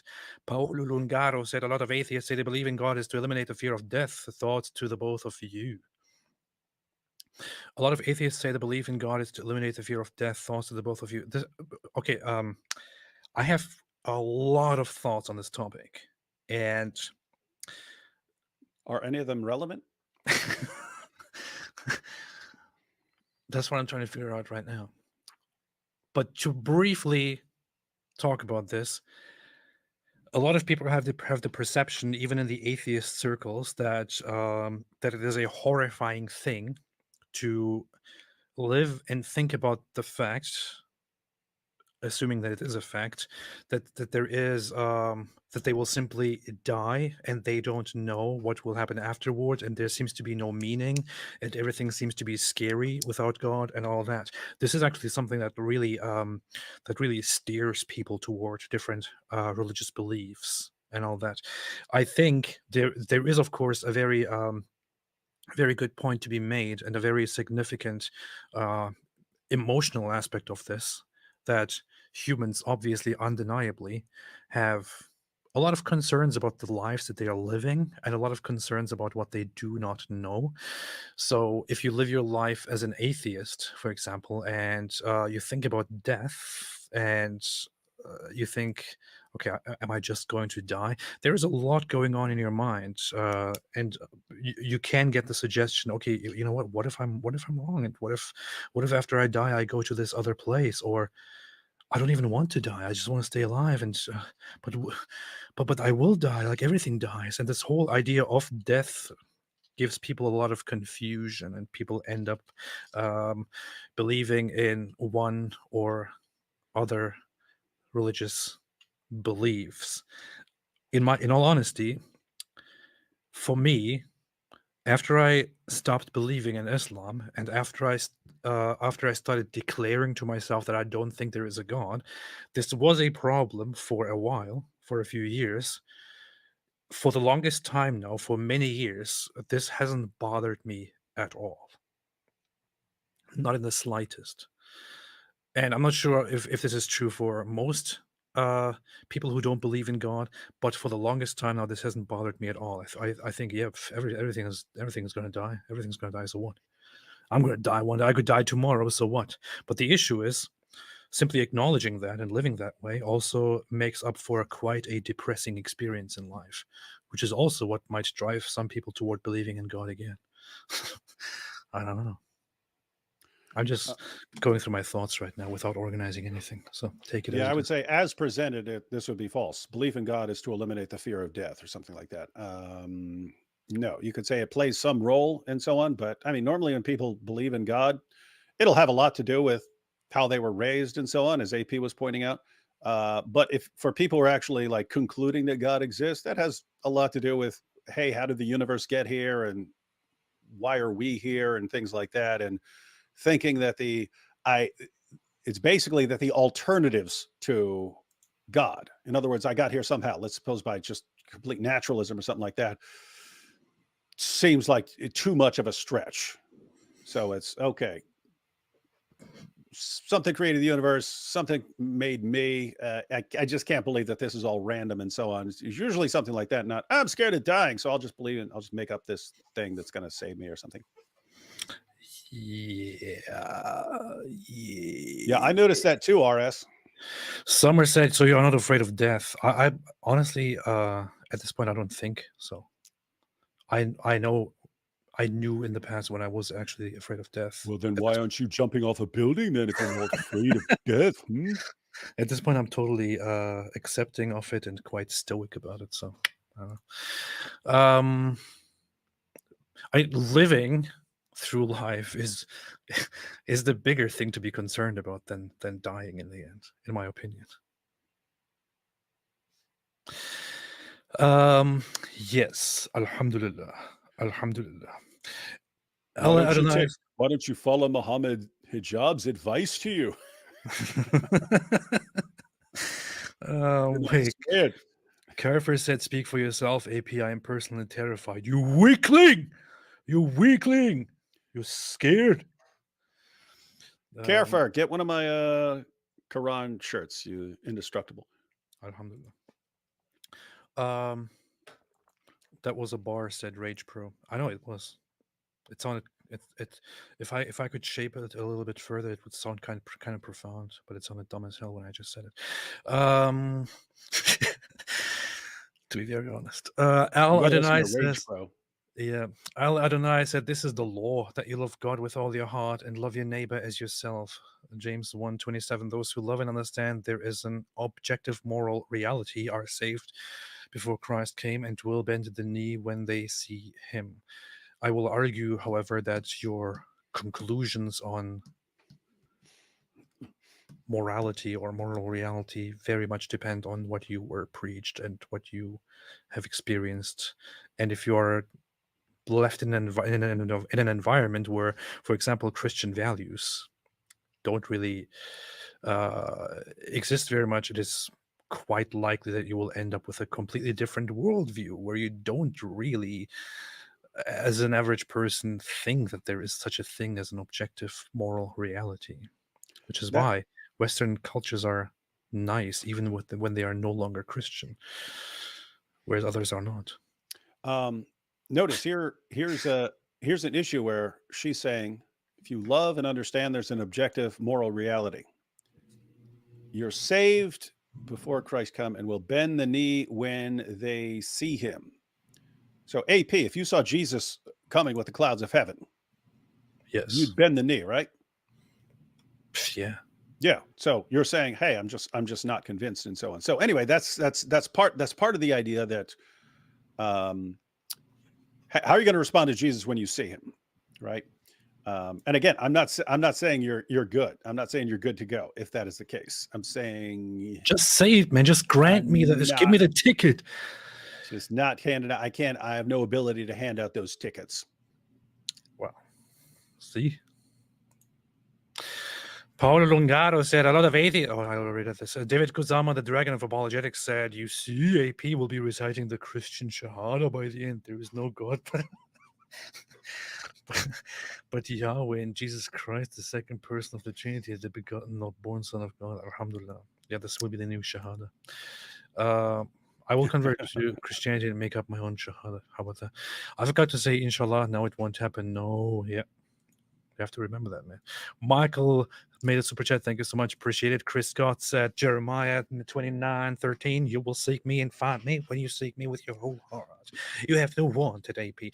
This is a very nice thing to say. However, it's also a very easy thing to say for you. And also for people who are Muslims. Yeah, AP, who was that the Ahmadis? I'm trying to think, because someone recently, like in the last week or two, said, you just have to, it's easy, you just have to ask God to tell you whether this is the truth. I also want to say it was it the Ahmadis nuts, but I'm not sure if that's... The reason I'm asking is because when they were saying it, I was thinking, oh, that's the same thing Mormons say.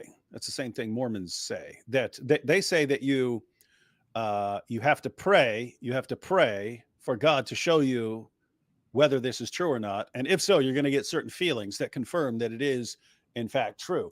But of course, if you pray and you don't get those feelings, then it shows you're not really sincere or something like that. So it becomes kind of this unfalsifiable thing. So anyway, I just, in defense of what she just said, yes, I believe that you have to seriously be you have to be the sort of person who's saying, hey, if God is real, I want to know that sort of thing. And so you have to be seeking in that sense. But to just say, hey, you have to really want to know this or something like that, and that's how you're going to find out it's true. Guess what? There are cults that say that. The point is, as AP was pointing, there's got to be more than that. There's got to be more than that, because even cults would say the exact same thing. Amadio. We need to talk to Sal and get that recorded. Sean Ferris said, I'm praying for you and your wife. Praise God, she believes. I have Mhm. teachings from Jonathan Kahn. I would like to send you. How can I do that? I think you would enjoy the Jewishness of his messages. Who's Jonathan Kahn? Do you know this person? No. Were you in prison together? Nope. It's an I don't remember him quite well. American Messianic Jewish pastor, author, and novelist known for his debut novel, The Harbinger. Huh. Interesting stuff. Interesting stuff. I appreciate it. Michael said the world is a better place without religion. AP, you are awesome. Continue doing the good work. This is a funny thing to say, because the world is full of religion. So even looking at societies that are currently known as the least religious societies, they are fundamentally very religious. You immediately think of Scandinavian countries that are listed generally as the least religious in the world, and also the most developed and happiest in the world, but they all have the cross on their flags because they were fundamentally very much built on Christian ideas and all that, which is why they are the way they are. Yeah, you have Michael here sending a super chat from 20 years ago when this was still hey, if we just get rid of Christianity, everything's going to get better. And then look around you, Michael. How are things going? Doesn't seem like you guys can invite Islam fast enough. As soon as you start rejecting Jesus, in your face. And one of the happiest societies actually right now is Israel. People fume when they see that, because they're like, oh, why are they? How can they be happy? I'll tell you how they dance all the time. No matter they dance or they sing all the time, no matter what the situation is. They're all happy, they start dancing. They're all sad, they start singing. And it's but it is a culture that is where, although much of the society is quite secular, it is, of course, religion is so deeply entrenched in living and thinking and the entire culture and all that. But yeah, so World Happiness Report 2023. Let's see. You see, World Happiness Report score 2023. Denmark Finland #1 has a cross. Denmark. Give him about 8 more years of Islamic immigration. We'll see how these numbers change. Inshallah, it will be perfect. Finland, a country where I quite want to be. You know what Finnish people say when they walk across each other? Boating, camping, or swimming. What? They say, "You're Finnish. You're Finnish. You're Finnish." So Finland #1, then Denmark, Iceland. Hey, stupid joke. Hey, this is probably like 16, 17 years ago, but me and my wife had dinner at Mike Lacona's house when he had a Bible scholar from, I forget which country, Northern Europe, but he was a Bible scholar. And he was visiting, and my wife was saying, oh, so this is right after we graduated. So she said something. She said, yeah, and I'm finished. And he goes, oh, you're finished. And she said, yeah. And we didn't find out till later that he understood that as she's Finnish and not she's finished. And so he started, but he was talking about Finland and stuff, like we didn't pick up. It was because he thought she said she was Finnish. That's funny. That is funny. Yeah, Finland, Denmark, Iceland, Israel, Netherlands, Sweden. I see a pattern here. Switzerland, Norway, Switzerland, Luxembourg, New Zealand. Yeah. North Korea is not here because this is obviously rigged by the Western people and the Jews. Obviously, if that weren't the case, North Korea would be #1. They're the happiest. Alhamdulillah. Shake My Wingling said, Wait, you guys actually believe round Earth? All evidence is CGI pictures, lies from crisis actors walk around, it's all flat. We can go to space. Have you? Everyone agrees. Indoctrinated by globists. Globists. Yeah, that's quite funny. The Martin Mess. powerful globist lobby has manipulated the entire world. The globists are controlling the globe. Can we at least agree Earth isn't Joe Biden shape? I have to disagree with you on this one. Yeah, how would you know? Fatwa said agnostics and Christians unite. Inshallah, alhamdulillah.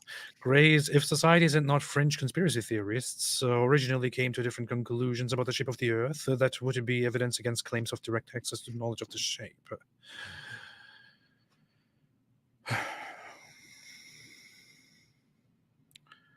If societies and fringe conspiracy theorists organically, oh yeah, okay, that's what I missed. Organically came to different conclusions about the shape of the earth, that would be evidence against claims of direct access. Yeah, but they didn't. That's the problem. Alhamdulillah. In your face, David. Eunuch Petsu said, AP, can anyone drink iced coffee while sick and cold? No, it's illegal. Slavic Striz, evidence video experience God's heal. Dwayne Miller.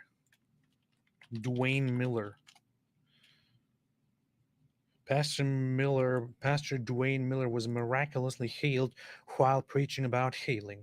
The miraculous healing of Pastor is being shared everywhere.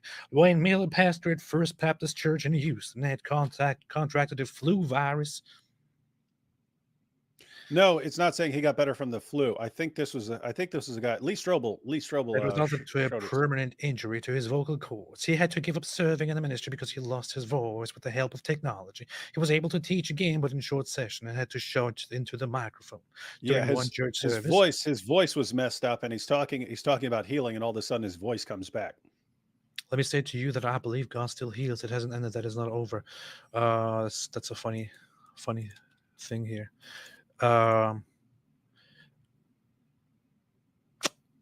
There's just a question that I have. Maybe powerful aliens did it. If a condition of somebody changes in this way, you could look at that and think, "Whoa, miracle," or you could think, aliens. Maybe, quite maybe, it is possible for the process of healing from such a condition to continue and to succeed naturally. Of course, I would have to look into whether that is true or not. If I find out that that is not true, that it is totally an impossibility or an anomaly, then I would think, oh, right, okay, there's something weird at play here, which is why I would have to sit down and look into this and not simply conclude that this is a miracle. If I do look into this and conclude that there is something weird going on here, then I would have to further think about that, further meditate on that, which is why I will put this on my watch later list, not right now. But as said, if a miracle takes place in public and people can obviously observe the miracle, and this is meant to serve as a tool for conversion, for example, then why would it have to be such an obscure thing? If a miracle is not something that is not part of, say, God's plan, and that can be all out there and that can be observed and obviously witnessed and acknowledged, why can it not be something more obvious that everyone can look at and attest to as real? For example, somebody who is missing a leg is outside and prays on live TV, and then a leg comes down from the sky and attaches itself to the guy's leg. Or somebody with a missing arm sits outside on a live stream and prays, and the arm starts growing back. Can we all agree that if that happened, most of us would think, whoa, what in the world is going on? How is this possible? And yeah, we could agree. If that were God's only goal, mere intellectual assent to his existence, that would be a great way to go about it. But that's the problem. Unfortunately, no Christian has ever maintained that is what God is after. I know, but then that's the point. Then why are we using miracles as example? Well, no, if you're, what are you talking about? Like what? Like what's the point of miracles? Like what's Yeah, the point of there being? What's the point of any evidence for God's existence?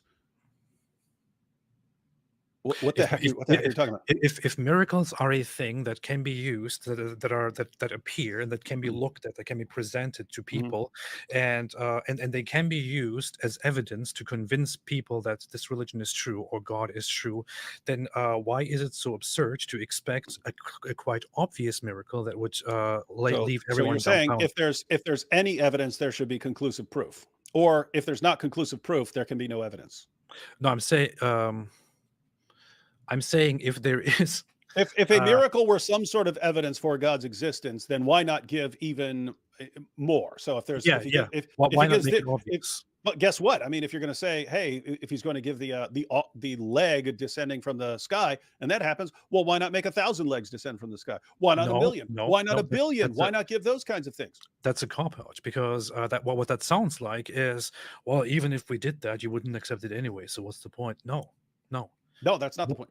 no, No, because I'm not saying that. I'm saying, oh, here's a miracle over here, but why not a more glaringly obvious miracle? but the thing is, the miracles we are being given are not glaringly obvious miracles. No, I said if there were a miracle, why not a more glaringly obvious miracle? I know, but That's the claim, right? okay, yeah, yeah, yeah, yeah, yeah. Why not a clearly obvious miracle? Yeah, Do you want that can be. do you want my answer to that? Yes, See, now you're on the topic of what's called divine hiddenness. That I yeah, know that's where we are, but yeah. and here is the issue. I know what you're going to say. I believe that what atheists say God should do, if you did that, there are extremely negative consequences of that. Like what? Like, okay, we'll talk about Kant again, Immanuel Kant. No, just don't get theoretical. Just give clear examples. It's not theoretical. This is I disagree with Kant about a ton of stuff, but here he was right. Kant actually believed that he had a conclusive knockdown proof of God's existence. Then all of a sudden he does his critical turn and he starts saying you can't have a conclusive proof of God's existence. And there's a question of like why he did that shift. I actually had a theory. I wrote a paper about it once that you actually find something else that he wrote that may give you a clue on why he changed from here's a conclusive proof to nope, there can't be a conclusive proof. He actually argues that if you had a conclusive proof of God's existence, it would completely destroy morality because now anything you did would be because there's a cosmic police officer watching you. In other words, just as an example, if I were walking down the street and I find a purse filled with money and jewelry, I have an opportunity at that point to be genuinely moral. I could return it, do the right thing. I could keep this because I need the money, and I could keep that sort of thing. So I have an actual situation where I can be good or bad. If I'm walking down that exact same street and I find this purse, I grab the purse and I look over, and there's a police officer 5 feet away from me looking at me. Well, I'm going to do the right thing, but I'm not doing I don't even have the opportunity to do the right thing for the right reason. I'm doing the right thing. I'm handing it over because there's a police officer staring at me. Kant's view was if you had conclusive, indisputable proof of God's existence, that there is no longer any situation where you can be genuinely moral. There's a cosmic police. He actually, this is very serious. It's way more severe than having a police officer watching you. You could actually bolt from the police officer, something like that. If you knew you had an all-powerful being watching you at all times, you'd never be in a situation where you can actually say, I'm doing the right thing because it's my moral duty. It would always be this thing will zap me. This thing's going to zap me if I do the wrong thing, or he's going to judge me. So he actually believed that you needed to have a kind of moral freedom, that there has to be some sort of epistemic distance between you and God, But or what's the problem with that? you've actually destroyed the very possibility of being genuinely moral. So if you think What's the problem genuine with that? morality is completely irrelevant, then by all means maintain your objection. But then what's the problem with that? Why is that a bad What's thing? the problem with ruling out morality? Because I mean, No, no. I wouldn't. I mean, it's kind of a stretch to argue that it would completely eliminate because I'm pretty sure that a lot of people with the human nature that they have, even if they arrived at conclusive proof, evidence that there is a God and there is just no denying it, people would still do messed up things, even in the face of that knowledge. Just think, But just think, but if they just think, didn't, just think about what someone would do in the privacy of his room versus okay, I know. if someone walked in and is staring at him the entire time. I know what you're saying. I would say that it is still totally possible or totally possibly expected, looking at human nature and human behavior, to even under those circumstances develop behaviors that are not expected or not acceptable. However, let's say let's say let's say you're correct. Or let's say the argument is correct, and people can conclusively arrive at the or can conclude with proof that there is a God and that he's watching over everybody. And this will indeed significantly decrease the chances of humans making judgments and choosing to do the right thing. What's the problem? What's the problem with no morality anymore? What if No, what if what's that the is problem with what I just said? what if being moral is like one of the greatest goods that we can have? You're saying have this other good, which let's grant that is a greater good, like knowing God. Let's suppose in a hierarchy of goods, knowing God, having a relationship with God would be at the top. That is the greatest thing. I think second after that would be being a genuinely good moral person. So you're saying, hey, have that, the greatest good, but let's throw out the other one. Let's throw out the other one so that you just have that one. What's the harm in throwing out the other one? Well, imagine a world where you can have both. You can have a relationship with God and you can be genuinely moral. You can have both. Why is that an inferior world? Why is a world where you have multiple different kinds of very good states of affairs? Why is that worse than where you only had one good? I still don't have an answer to the question. Why exactly is it bad for if there's an environment where humans feel that they are constantly observed, which is why they will not. Which is why they will not. Bad? Why is it bad to eliminate one of the No, greatest, one of the two greatest goods? That's not what I said. Why would it be absolutely bad to create such an environment where people mostly now begin doing good because they think, okay, it's quite clear that God is up there and he's observing me. There's no denying it. So he sees everything that I'm doing, so I better do the right thing. What if doing the right thing is the point, or believing in him is the point? Why would that be necessarily a bad thing? I know what you're saying. It would decrease the nobility in doing the right thing, but why exactly is that actually a bad thing? So if I were to say, hey, here's a situation. This guy found a purse filled with money and he looked at it and said, wow, I really need the money, but that's wrong. I'm going to do the right thing. And he went and returned it. Versus a guy picked up a purse and there's a police officer standing there and he says, oh, darn, there's a police officer watching me. I can't do, I would love to take this, but I would love to have that opportunity to do the right thing. But anyway, here you go, officer. You say, well, why is it better for the person to actually do the right thing for the right reason rather than have the person do the right thing for just because he's in a state of fear? And so the guy literally does not have the opportunity to do the right thing for the right reason. Yes.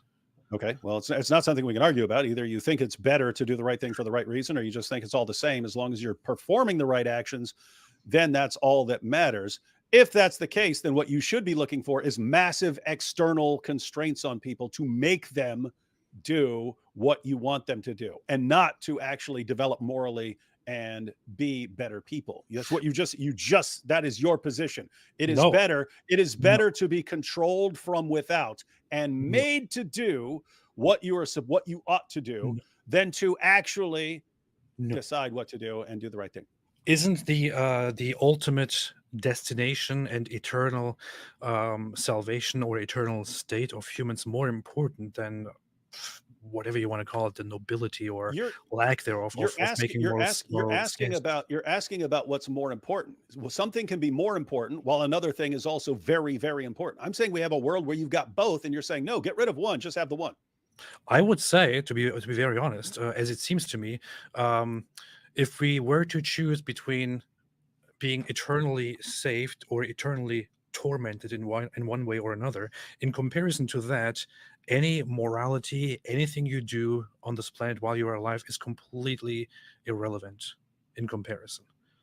I mean, one is obviously of greater importance than the other. Why do we care about the nobility of doing good versus doing evil when when eternity is at stake? Do you hear this, ladies and gentlemen? Yes. Who cares about right and wrong? It's the same thing you were doing earlier. If those people were there and they didn't have the supreme meaning, then it was just completely pointless, wasn't it? Yes. And morality is just completely pointless. Yes. Okay. Agree to disagree. Agree to disagree. Yeah. So, guys. So, and by the way, In comparison, only in comparison, not alone. I actually find this interesting. This idea that God would create a world where we can know that God exists, but He doesn't give this massive overwhelming. He allows you to deny. He gives you the freedom to deny the evidence. He gives you enough evidence to where you conclude that He exists, but He also gives you enough. He doesn't give you so much evidence that you can't deny it. But I mean, think about this. You can see this kind of goes all the way back, like in the Garden of Eden. In the Garden of Eden, God walks among them and stuff, but it's in such a way that they actually think they can hide from it. In other words, the way he presents Himself to them is such a way that they think if they do something wrong, they can run and hide or run and cover it up, and so on. Even with because the obvious objection here, the obvious objection would be, what about Satan? Satan obviously knows who he's dealing with and thinks he can rebel and so on. But I mean, think about this. If the passage is about Satan, he actually thought he could succeed against God, which means that however God's presenting Himself to him, Satan thinks that he can actually succeed in a rebellion. So you kind of see that forever. You see that forever, that God is giving people the ability to think we can get away with this and so on. And so, but I mean, I look at it and I say, okay, according to Christianity, it's basically a two-stage world. You have a stage. Here's the thing. I don't believe you can have, as I said, I don't believe you can have genuine moral freedom in the presence of God. I believe the presence of God would be so overwhelming that you would only do what God says. And you acknowledge that would be, knowing God would be the greater good, right? But think about this. The way our world is set up here, right in our world right now, you have a world that's temporal and finite, but you have the possibility of, one, knowing God and being genuinely moral. And so you have that, whereas for the greatest good of actually like knowing God, like let's say face to face or something, that kind of face to face knowledge, but that's the eternal one. So you're saying, hey, wait a minute, that would be better. But that's exactly what Christianity says. It says, hey, here's something where we have both, but the supreme good, that's the one that lasts forever. Doesn't mean that what you're doing here is completely pointless, or you should just skip to the end. Why not have both? Why not have both as Christianity teaches? But of course, in atheism, you have neither. The good point there is that the whole story of Satan is actually proof that that even with the knowledge of God and His direct observance of things, you could still be completely wicked and do the completely wrong and unexpected thing for forever, apparently for eternity. That's not what I said. I said we don't know in what sense God is. And matter of fact, that the times you self to Adam and Eve, we don't know we don't know what Satan knows about God. Thinks he can actually launch a successful rebellion. In other words, we don't know that he knows God in like all his eternal glory and so on. Again, I'm not saying this is correct. I'm saying based on the other things where God gives people a kind of freedom to rebel if they want. If you were in the actual presence of God, I don't think, and you knew about God and you knew who you were dealing with, I do not think you would rebel, even if you. Here's the thing, David. My big problem with this is just, and after this we can conclude this topic because I'm obviously right here. But one of us is right, and the other is you. Okay. My problem. Hey, that was a funny statement. I just one of us is right and the other is you. Yes, I like that. I'm going to start using it. Good.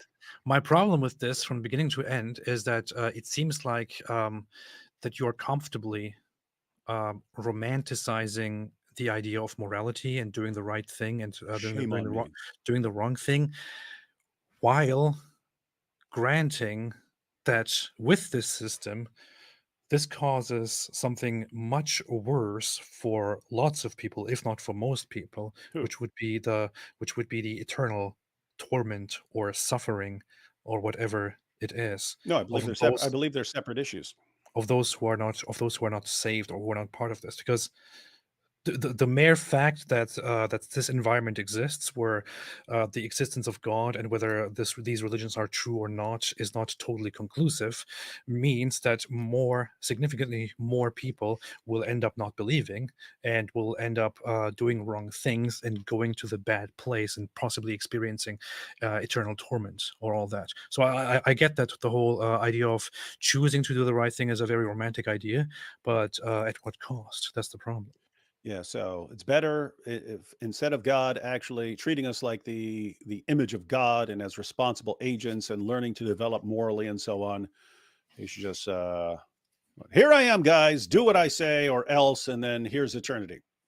I know the argument here is free will. It's their choice. That's what you say. That's easy for you to say because you have your beliefs. It's it's not quite the same thing for those who fail to believe or fail to do the right thing as you see it. This is very easy for you to say, not for them. That's my problem with it. That's my problem. That's why I believe God should destroy morality. Yes. Pan said, I'm an hour late to the stream. Looking forward to the discussion. Just want to say we love you, AP. It's always seemed like you were familiar and kindred somehow. Apostate Pope for president.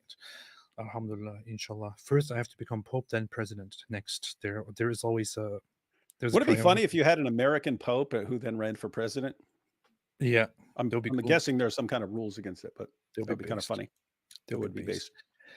based. He says, I have doubts. What doubts? I have doubts. I don't have the other one. What doubts? You man? I don't should- have the what doubts, man? What's wrong I with don't you? know. I don't know why I didn't include that. I should play that whenever somebody says something about doubts. I have doubts about the veracity of religious texts due to the logic reasons AP says, along with stories getting exaggerated and mistold over time. We don't know if most of the key events even happened.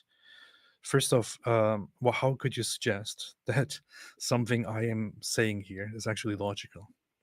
This is ridiculous. That's the most obvious thing. The second That's- thing is we're talking about ridiculous. AP's reasons for rejecting Yeah. the existence of God, and you Yeah. could have a million exaggerated stories, and that wouldn't mean Yeah. God didn't Yeah. exist. That's ridiculous here. So shame on you. I'm Shame going on to- you. I'm going to give you And a all refund. atheists. Super chat. But thank you.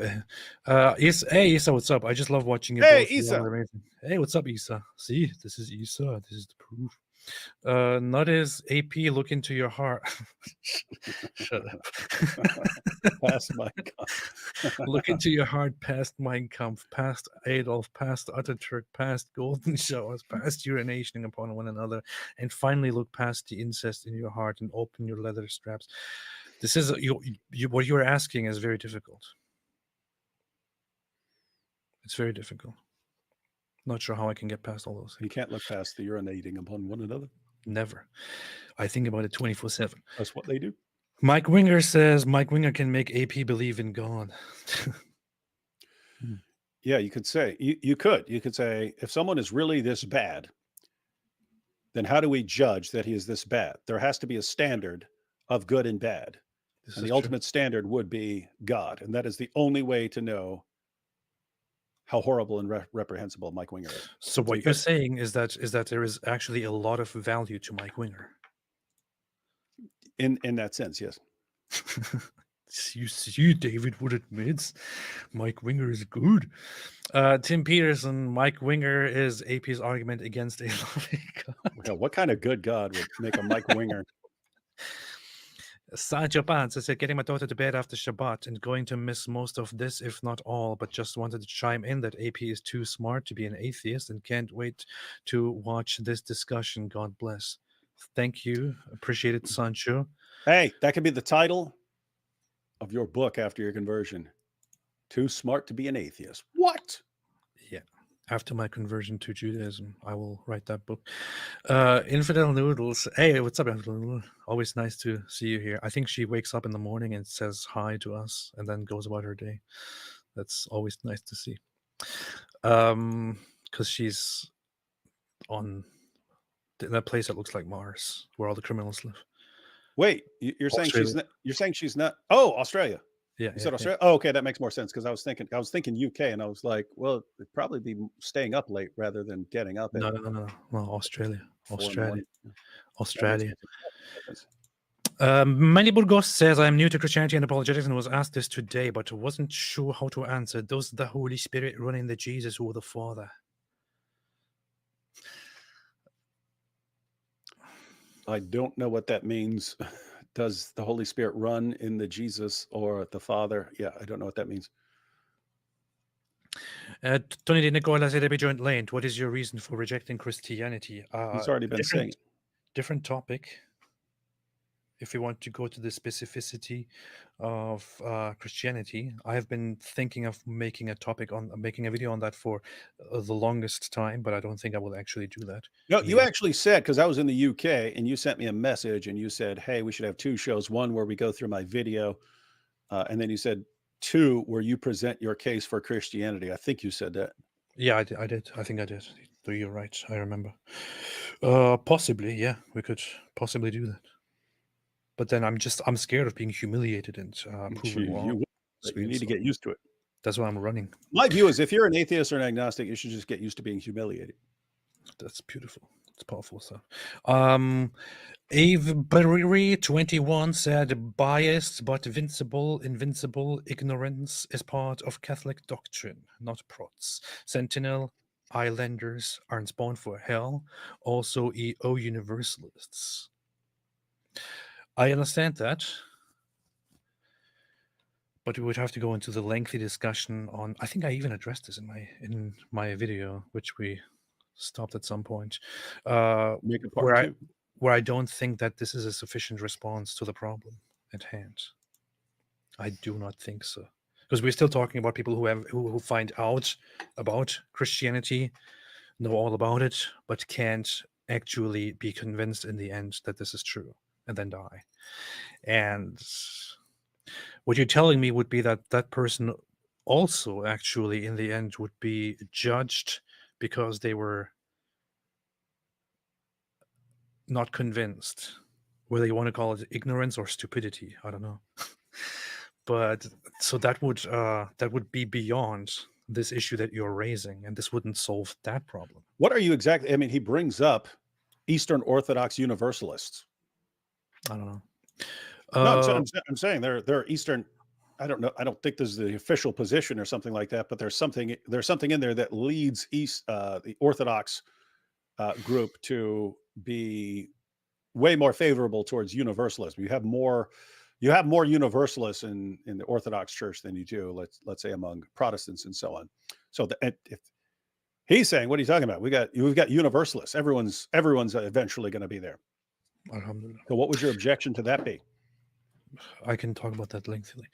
Yeah. Leslie Bourne said, even if we Jews accepted the NT... Side note, the objection would be, it doesn't sound like that's what the Bible's saying, and then to figure out exactly how you would reconcile that with the Bible. One of my first points to that as an objection would be, what then is the point of living this life? Nothing. There's never any point unless you sound like No, a theist. no. You sound like a theist talking to an atheist, going, "Without God, everything is pointless and meaningless, and we should all just die." That's not what I mean. What I mean is, then what is the point of believing, proselytizing, converting, and so on, if that is what it comes down to? I'm guessing we'd have to ask them. We'd have to ask someone who is Orthodox and a Universalist that question. I have no idea what they would respond, but I would guess it's like, oh, okay, well, if I could have a relationship with this person 20 years from now or now, what's better?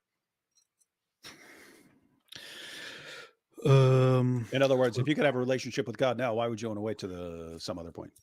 Even if we Jews accepted the New Testament as historical, accurate, and reliable, we still find that theology falls based on the Torah and Hebrew Bible. Yep. No, That's what you would say. That is true. No, this is totally at the time of Jesus. At the time of Jesus, these would not have saying that in the beginning was the Word, and the Word was with God, and the Word was God, and there's the Holy Spirit, and so on. That would not have been terribly controversial. It became controversial later on when Orthodox Jews wanted to distance themselves. About 2 centuries after the start of Christianity, Orthodox Jews wanted to distance themselves from Christianity, became a more solidly Unitarian doctrine that could be used to say, no, these guys are Trinitarians. That doesn't make any sense. The point is, you go back earlier,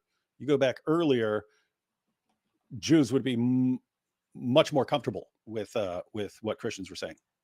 But even in that time, so among the Jewish currents of the time, the priests, the Pharisaic Jewish authorities, the mere suggestion that that Jesus is actually the Son of God and divine Himself and equal to God was something that was considered totally unacceptable to them, which is why they wanted to kill him. No, it's this guy can't be the Messiah because he's not what we're expecting from the Messiah. If you said, I mean, Anthony has videos on this, on how on their targums and so on. There were rabbis who believe that you have God and then you have the Word, which is actually a person, and you have the Spirit. They're drawing distinctions. There's a book called The Two Powers in Heaven. But you have passages like the passage in Genesis where God is speaking and God calls down fire from YahWeh is there, but Yahweh calls on Yahweh to send down fire. And so you've got Yahweh here, you've got Yahweh there, Yahweh calling on Yahweh. And so you had things like that, and they're aware of it. So their objection is not, hey, this would be confusing theologically. They believe that God can appear. That's Old Testament. God can actually appear to Abraham. God can appear and walk in the garden and so on. It's just Jesus is completely wrong from their perspective. You are not what you say you are. Alhamdulillah. Further discussion I would like to go into. Notice that Dr. Dis had a wife, kids, and was in his 40s already. I think when he was talking to 70, so no one thinks it's normal. But okay, that makes more sense. AP sitting here defending this guy and doesn't even know the actual background. Yeah, I had no idea when I talked about the 17 when he's 42 years old and all that. So. And they had a wife and kids. Yeah, I had no idea about any of that. That's a different story. So AP has defended a lot of things right there. Ben said, "Have you guys reacted to any Psi 10 videos?" I made a video with him. Which Psi 10? Or are you talking about the other side and Psi 10? There's Psi 10. There's Psi 10, the Christian apologist, and there's Psi 10, the atheist who's mocking Psi 10. Psi 10 Brugen something. What's his name? Who's that? What kind of name is Brugen? What is this? Brugen Kata or something. Brugen, like that. Yeah, Brugen. Okay, yeah, Brugen Kata. I don't know anything about that guy. Yeah, he was popular for his sort of popular presentation of presuppositional apologetics. For 2 seconds. Matter of fact, we were at the same conference once. Me and Sam were teaching the Islam track, and then Sai was teaching something else.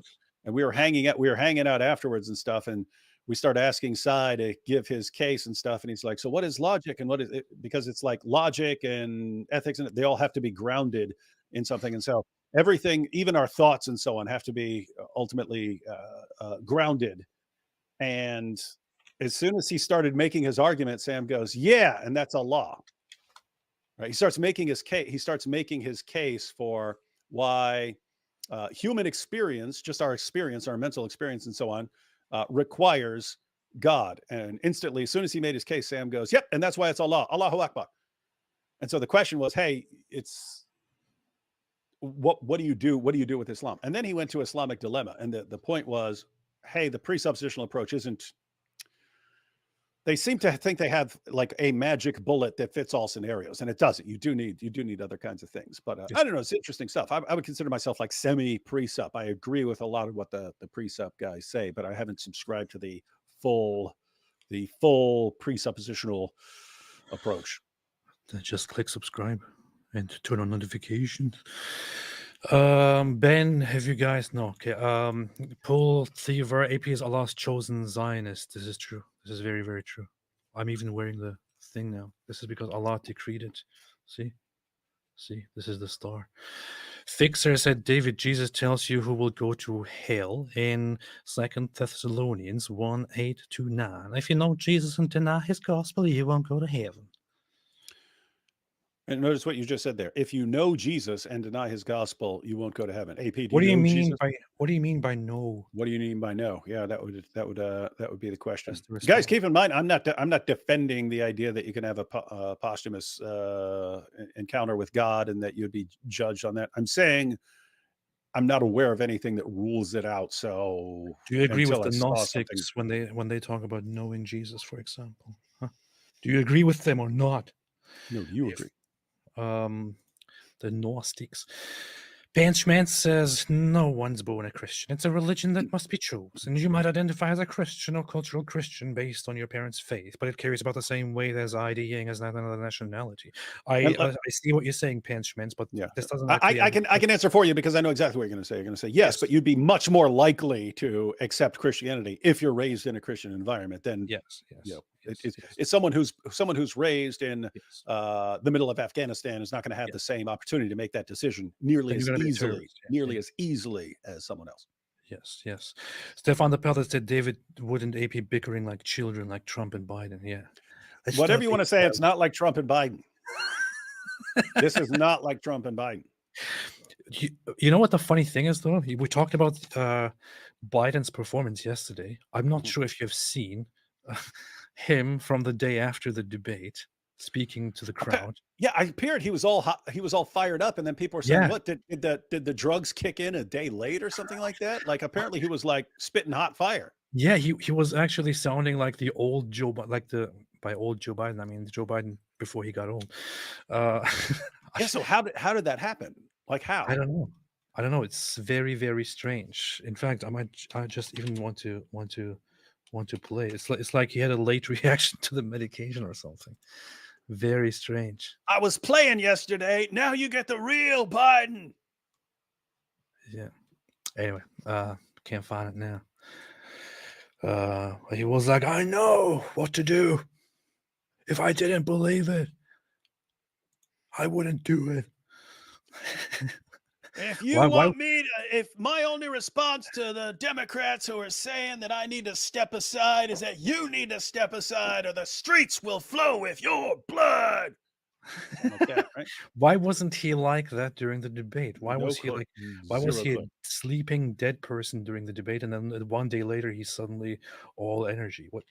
That is a total mystery, because if you want to think, okay, if he's not taking drugs or anything, if he's not taking drugs and that's him, it's like, why weren't you like that the day before? How did you, I mean, what happened? Or if you want to think, oh no, they gave him a bunch of drugs to make him really amped up the next day. Why didn't you do that for the debate? That's the point. It doesn't make sense at all from any perspective. Yeah, it's very, very crazy. It's very crazy. Anyway, people are so messed up. I was just looking at Twitter. What the heck, man? Because Jordan Peterson quote tweeted this and said the scum are truly rising to the surface. They got a yarmulke on him. He's totally correct that things are rising to the surface. Like, oh, where'd all these anti-Semites come from? It's like, yeah, they were there. They were just looking for an opportunity.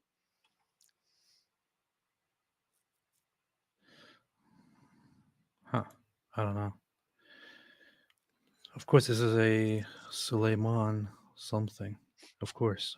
It's a Suleiman something who is most likely a... I don't want to say anything. Anyway, I don't care. Yep. Not Wait, now. Suleiman, the lawyer? No, Suleiman something. Just the name Suleiman. Probably an Islamist mixing with Nazi stuff. Q Lavender said ants tasty like pepper. Crickets are like wheat snacks. IG. Their legs easily get in teeth. Chocolate covered taste like Nestle Crunch. Huh. That's interesting.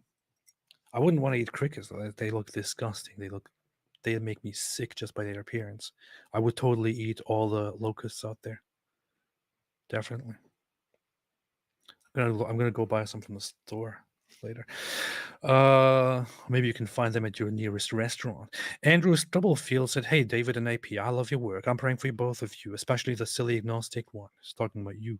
I missed the stream yesterday, but I just wanted to say, make Allah greatest again, of deceivers again. Yeah, or make Allah disappear again.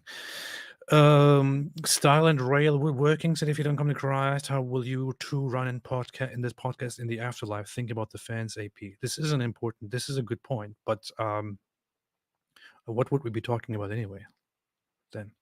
Because then we wouldn't be complaining about Islam anymore. That's the problem. AP said that there will be no Islam in the afterlife. Yeah, we will go to heaven and talk about how Islam is a threat to the world. Weighty Fishay gifted a membership. Thank you so much. Appreciate it. Eli, nice to see you here. First time he's actually saying something.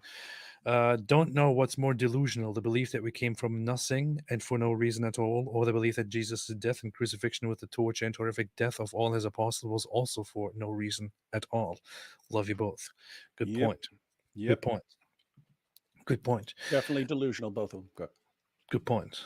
I would never argue that we came from nothing, though. That's the problem. Yes, we didn't come from nothing. We came from random. Came from goop. Molecules. Came from goop. Did you ever see? Did you ever see Jay Dyer's parody video of mega churches?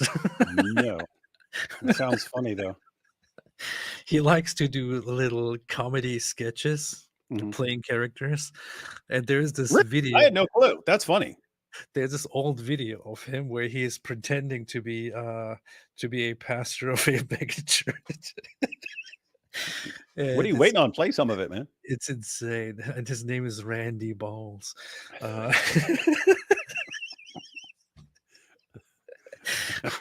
Wait a minute. I have to find that now. Search for Jay Dyer Mega Church. I'm laughing just thinking about it. Where is that? Mega Church, Randy Balls. Can somebody send me the video?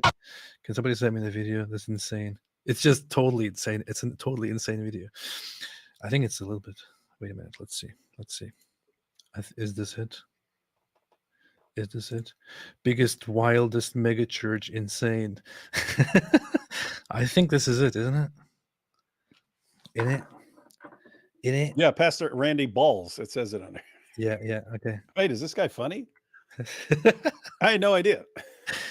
He has a very interesting sense of humor. I think this video is mega loud. It's short. It's only 4 minutes. Do you attend Boring Baptist Church? Are you not getting spiritually fed where you are? Then come on down to Circus of Power Mega Church. Mega Church.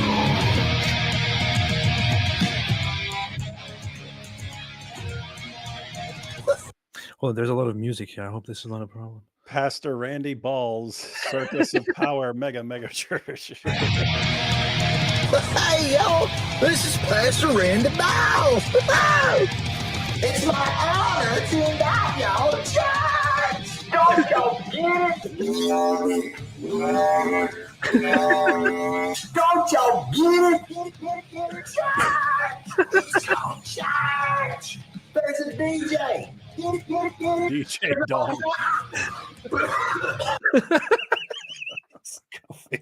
What's wrong with this guy, man? He has an interesting over-the-top humor. Hey, y'all, this is Pastor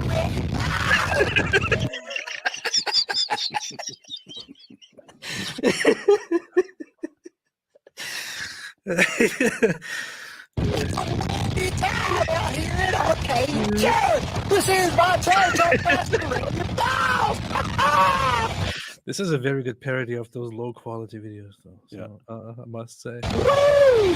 Check out that building. It's our arcade. Don't worry about what you're wearing, because I do every song that's in. He pointed to his flip-flop. We got church. And so You see videos of people recording videos when it's windy outside and it sounds like crap. Yeah, that was an example. Anyway, the don't want to watch the whole thing, but I think it's on YouTube as well. The Mega Church by Randy Bowles. It's funny, but I just thought about this because of one part where he's like, Michael Jackson's Neverland. Don't be like typical service. Why just hang the charge you to the pool? We've got a water slide that takes you directly from the sanctuary to the filth pool out back.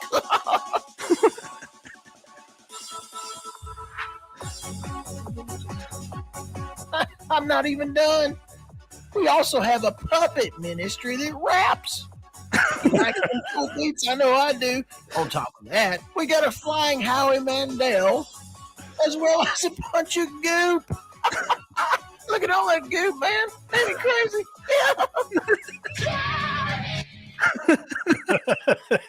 Got a robot. He's funny. Good sense of humor.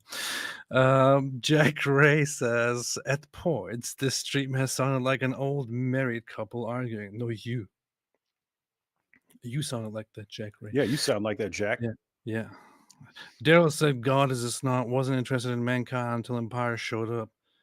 This is a very, very powerful argument, which makes me think maybe I should be an atheist after all. TLX 270 said, I don't like when my parents argue. Please be friends again. No, Too late. Shauna Thornton said, I'm a filthy heathen, but the popcorn at this joint is delicious. This is a good point as well. This is a very, very good point. Eli says, AP, wake the funk up. If you could turn this into a song, that could be a good song. Wake the funk up. Pamela C. AP, but thank you so much. Pamela AP, seek him while he may be found, eternity at stake. Today is of salvation. Once conceived, we're immortal. Choose life, AP. I like the phrase choose life from the Bible. That's all I can say about it. I can't believe AP said atheist lives are meaningless. LOL. That's not what I said. Ayatollah Khamenei said, Oh, AP, you said it. that We have the video proof. for that which we don't. What if God revealed himself to primitive men in less complex ways? Of course, you could always argue that. What if anything? What if you could say what if about anything out there? That's a question. Ayatollah Khamenei, don't forget, God reveals himself through nature, bush, clouds in the Old Testament. So how do we know he didn't do that before Abrahamic faith? This, is again a what if question. But don't you have a country to run? Ayatollah Khamenei. The mad philosopher said, hey, AP, is there any benefits to the practice of drinking camel urine? Does Islam get this right or wrong? Yeah, if you drink camel urine, your stomach problems go away. Well, there are also benefits to eating poop. However, there are probably more downsides to it. AP just said there are benefits to eating poop. You heard it here, folks. Someone clip that. Send it to the Dawa guys. The correct answer would be that it doesn't matter if there is actual benefit to drinking camel urine. There is harm to it. You have an advisory for that from many years ago. Many of them actually. The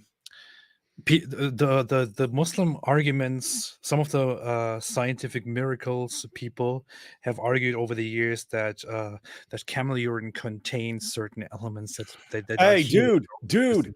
Hey, I've got the emails from Nabil where he was arguing that. Really? Yeah. Yeah, because he came over to Mike Lacona's house and gave his full presentation on scientific miracles in the Quran and the Hadith and so on.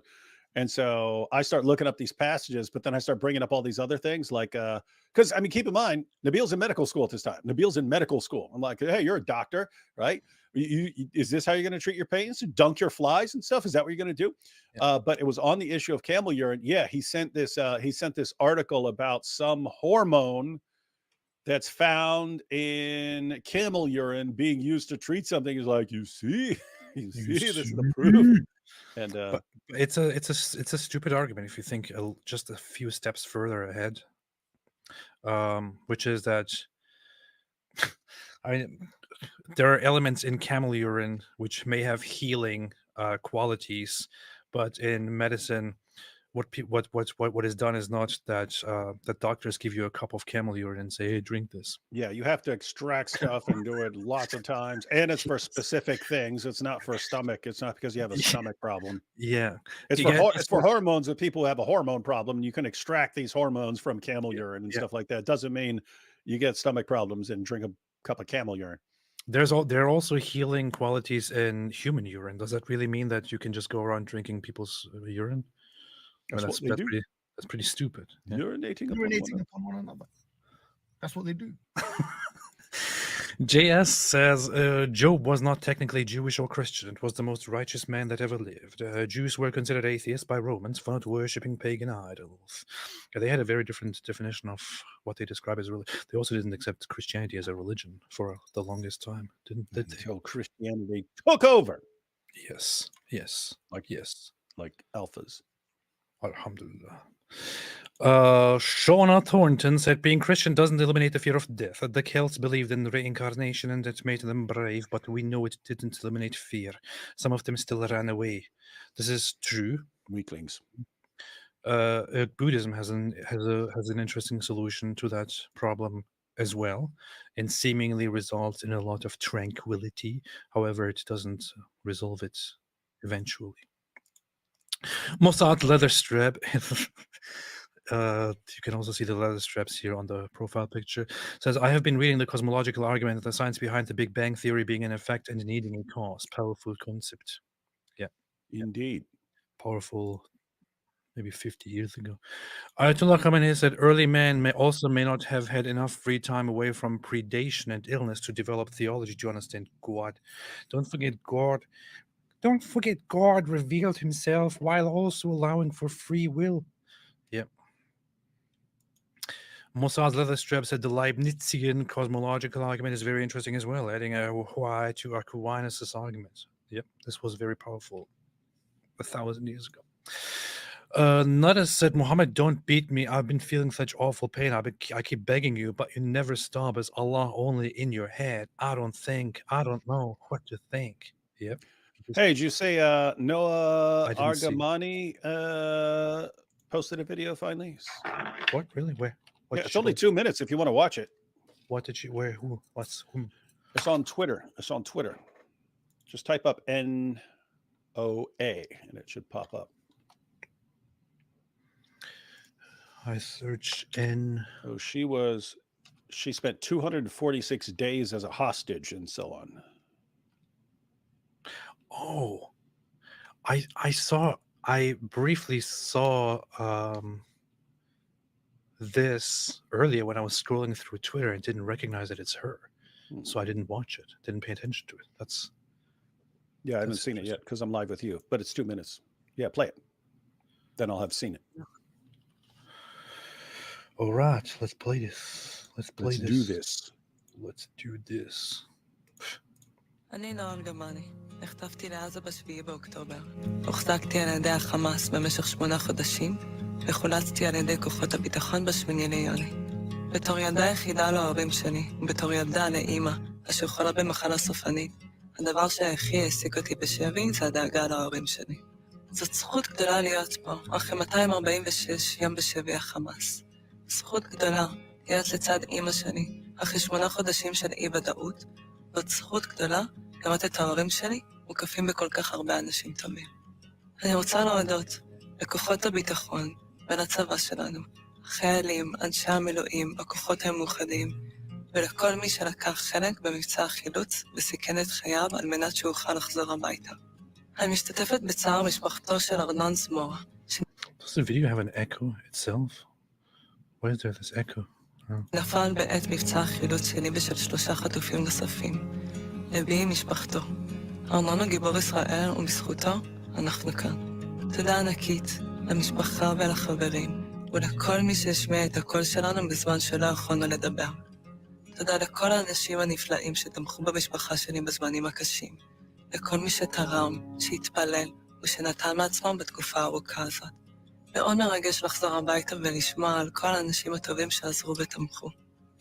אני אנצל את המעמד הזה בשביל להזכיר שיש עוד 120 חטופות וחטופים בשבי החמאס, וביניהם אבינתן אור, בן זוגי, ממנו הופרדתי ברגע החטיפה. אמנם אני נמצאת בבית עכשיו, אך אי אפשר לשכוח את החטופות והחטופים שעד היום נמצאים בשבי החמאס, וצריך לעשות הכל על מנת שנוכל להחזיר אותם הביתה.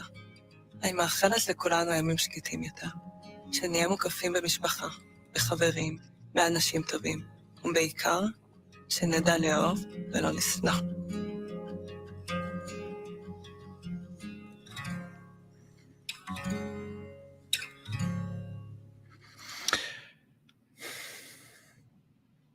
Hey, she just thanked everyone who's been supporting the hostage. That's you, man. You were one of the people she's thanking, man. It's very heartwarming, very, very good to know. You wouldn't know this because you're a psychopath, but it's very heartwarming. But you were there as well. We went actually we went to this place together, right? Didn't we? We went to the hostages forum. This is where she sits and makes this statement, I think. They are the ones who published this video. Oh, this in the hostages forum? Yeah. Yeah, hostages and missing families forum. We were there. That's messed up. That's messed up because right after we were there, I sent him a message saying how that they're doing good at one thing and they're screwing up everything else. Oh yeah, you were mad after we went to this place, and Rebecca was mad too. I was ticked off, man. I was like, oh my goodness. I mean, they're doing a great job at reminding everyone that they were the ones who were attacked and that they're defending themselves, and reminding everyone that they have all these hostages and so on. And I'm trying to tell them, like, guys, here's what's going on in social media. Like, anti-Semitism is going through the roof, and tons of it is just based on false claims. And I can't find anyone here who's even making an effort to respond to any of that stuff. And they're just like, I don't know. The basic attitude, what do we care about what people are saying on Twitter is you got a bunch of anti-Semites doing it. They can't come over here and conquer us or anything like that. So what do we care? I'm like, hey, you should care, man. If they're riling up the world against Jews and they're Jews in other countries, I don't know, you might want to. Anyway, I was a little ticked off. I was probably a little mean in my response. I was like, guys, if you do not do something about this, you're doomed in the long run. Yeah. I find it funny because we went in there. We had these conversations with everybody they at the hostages and missing families forum. And as we sit down, I see on the one side David looking totally pissed and negative and weird, barely responding to anything I'm saying. And I see Rebecca on my side. I'm talking to her about what we're doing next, and she's like, these people are stupid. I'm like, what are you talking about? I'm just saying that people need to be better at responding to things and better at understanding the world around them, better at responding to all those people that are attacking them. She's going really mad. And I'm like, I get it. I understand. But and we can talk about this lengthily. And then she goes on about it's because of how we are. It's because how this country is. It's because of how we are. We are so naive. We are so naive. We think everybody is like us. We think this and this and that. And she's starting to bash the people and how people don't wake up to the fact that there are lots of messed up people out there in the world who mean nothing but harm, and that there must be a proper effort, a proper force to counter all of this. And I'm just sitting there thinking, guys, can you both please stop being so grumpy right now? We have a lot of things to do. And these people, they're not in the business of responding to people. But I remember how pissed both of you were. Yeah. Yeah, it was a situation. That's where kind of realizing, like, they're focusing on the stuff that's relevant, that's most relevant to their own people. And we're saying, guys, there's this whole world outside of Israel, and a lot of really bad people are riling up more and more people against you. And you're like, oh, but here's what's most important to us. So let's just keep talking to that. It's like, you need to, because my point was, you don't have to be losing any of these arguments. You don't have to be losing. You could be responding to all these guys and you would win. You're just not responding to anyone. Like I give an example. It's like, ever since me and AP, since we mentioned that we're coming over here, let alone since we're here, I'm getting piles of messages all the time saying, you're a Christian, they're going to spit on you. They're going to spit on you. It's like, No one has so much as looked at me wrong the entire time I was there. I was like, I can refute that. I can refute that. I'll go stand there with a sign saying I'm a Christian who wants to spit on me and just record me for an hour as no one does anything. I say, great. And then anytime someone says, no, they'll spit on a Christian, just people can share that video. It would be refuted. But let alone if you made tons of videos like that and got tons of responses from Christians saying, I've never been spit on in my life. What are you guys talking about? You would actually respond to that, and you would take away the force of that, because you ended up with Christians who didn't know anything about that going, what? They spit on Christians? Because there are those clips you can say, oh, that one sect where they spit in the direction of Christians. And they're like, what? They're Christians going, what? I didn't know that. Oh my goodness, this is so evil, and so on. It's like, how are you not just responding to this and refuting it? You don't care. What's wrong with you? Anyway, that was the situation. The thing is, the issue is that apparently Israel stopped giving a crap about what people say. I mean, what are you supposed to do? One thing that we heard from them when we talked to them about the propaganda that is going on online was we are very small in number. We are a handful of people against billions of people saying all kinds of messed up things. How many people can we possibly respond to? What is Israel supposed to do? So the one option that they have would be to hire tons of people, to pay tons of people to engage in responding and explaining to things. And in fact, this was a strategy in the past. In the strategy, Israel did actively engage in hiring people, and this is where the term hasbara comes from. Hasbara means explaining. They actually would hire people to explain Israel's position to the world, because obviously they are very small in number. There's a lot of propaganda going on, and so on. The thing is, I think with the current government, or with the rise of Netanyahu, and over the last decade or 2 decades, Israel just stopped caring about that front, because the idea is, listen, guys, what even are we achieving by doing this? Just forget about it. Just forget about it. Just let it go. We won't change these people's minds. Let's just go our path. Let's just do what we think is right. Let's fight our fight. We don't care about the propaganda anymore. That's apparently where they are at this moment. I mean, I was a bit surprised, to be honest, to walk into a there was this one day where I separately, you were doing something else, and I went to meet up with what's her name, Ella, and other people, and I went into this place where tons of volunteers came together and rented an office with some guy's minor financial support to then sit down and respond to people online. But it's just a handful of people, and I'm asking them how much support they get for what they're doing, and they're not getting anything. They're not getting anything at all. There's maybe 1 or 2 people who are saying, hey, you guys are doing a good job. We want to fund you guys to do more, to respond to people's claims. But that's just it. It's a handful of people coming together and volunteering their time to do this stuff. The government doesn't care. The government isn't involved. The government doesn't even help them in any other way. This is just where they are, and I understand why they don't care, because they are confronted with billions of people out there talking trash day and night. They don't, and they don't care what Israel has to say. I get it. Alhamdulillah. But hey, I'm glad to see that she's free and she's happy, and this was a very heartwarming video. Some people pointed out that she looks Chinese. She is actually half Chinese. She's half Chinese. That makes sense. I was wondering that too. Yeah, she's half. I think her father is Chinese. I don't know, but she's half Chinese. Alhamdulillah. Glad to see she is free and happy. Notice that Muhammad knelt to the ground and pulled out a dolly and said, "Marry me, Aisha. You'll never have to be alone. You're 6, and that's all I really know." Yeah. This is powerful stuff. This is a powerful argument for Islam as well. Jordan Flacco, AP Hume, says that from sense experience alone, the unified self is impossible. Say you this or reconcile a belief in your personhood with atheism.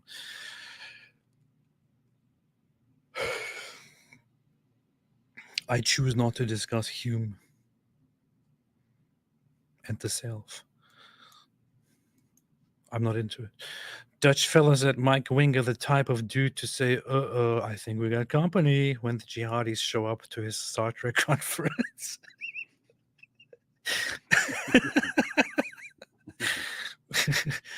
Man, these Mike Winger jokes are getting out of hand. Nutters said, I groomed your dad. Go pick out a black burqa. It's a Muslim marriage dream baby. Abu Bakr said, yes, a song by Halal Swift. I don't know the song. Don't know what it is. Christopher said, you spent 4 years with Nabil to show him the truth. How long will it take for AP? Well, it depends on how much less intelligent AP is than Nabil. Depends on the pins.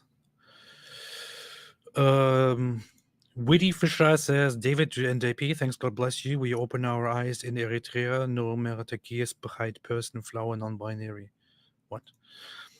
That's emojis, which it is just summarizing in a stupid way. Gabe said, have you discussed free... Hey, what is this? Hey, here's a picture of me. It's a picture of you. What is this? Somebody took a selfie with you. Who's this? Some super base dude. Have you discussed free will and morality yet? I'm Yes, we curious did. about how one would explain right and wrong and accountability without God. We didn't really discuss it. We only very briefly touched on it. Well, we discussed it. We had to. It's not a full discussion of right and wrong and accountability and so on, but we had a discussion about this as it's connected to the divine hiddenness issue. Yeah, we discussed the crumbs of it. Yeah. Logan Missiak said, AP question, do you believe Jesus was a real person? Yes. And if he was in the atheistic worldview, would Jesus be making God up in his mind? That's a different question, which I cannot answer. I cannot answer who, for what reason, talks about the things that they are talking about without even getting to know that person and observing that person, just reading in very old accounts about that person. I don't know.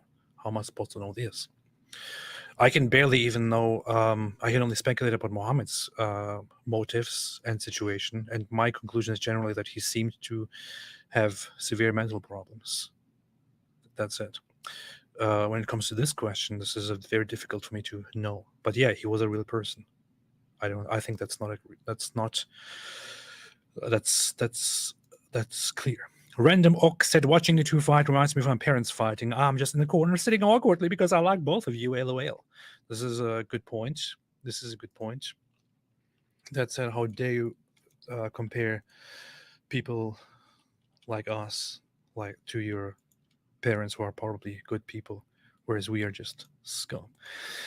Witty Fish says, thanks, David and AP. In my country, Eritrea, we open our eyes. No more Mohammed.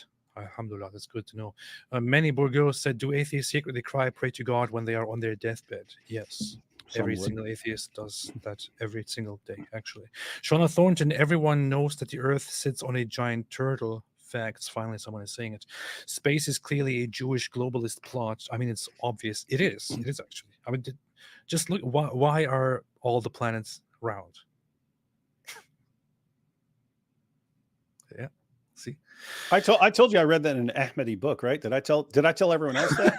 That's why I'm thinking about that. Yeah. Okay. Yeah. So I was over at Nabil's, and I don't remember if this was from Mirza Ghulam Ahmed or one of the successors or something like that, but it was from one of the leaders of the sect. And I was just reading it. And first of all, the entire beginning of the book is like 20 pages of bragging about how brilliant and irrefutable the arguments are. They're just saying no one can combat this. No one can logically sustain against these arguments. They're so powerful. And it's just page after page after page.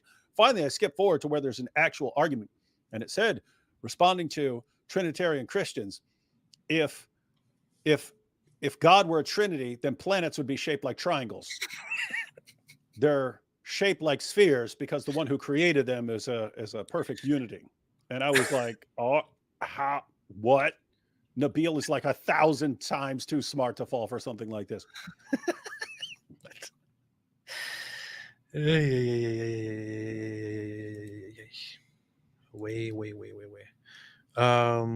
That is quite a funny thing to say. I'm going to look that up, actually, because I saw something about that earlier. Wingaling Kachingaling says, mock say Winger one more time and we will issue a wing war on both of you. You think us Wingalings don't have gangsters? Yeah, David, this is a direct threat. Call the police. Bring an army. Wingalings. Bunch of freaking nerds. Anyway, Ayatollah Khamenei's potential reason God hasn't revealed himself 100% is provably is that full recognition of all sins would crush your spirit. We have to commit to understanding our own transgression is sacrifice. Of course, that's what you would say. If the opposite was the case, I'm sure you would also find an explanation for that. the conclusion is we can't know anything. We'll just sit here and do nothing. Damage says integrity, dong the right thing when nobody is watching. If God is always watching, then no opportunity for integrity to exist. Okay, but what's the problem with that? Yeah, it's better. It's better if God just programmed us all like robots and made us I'm not do s- things. I'm And not that's saying why I want a that. society where we're all programmed and forced to do the right thing. Like a certain, what's his name? I can't remember, but he had a little mustache. The sort of society he wanted is exactly the same sort of society AP wants. Coincidence? Yes.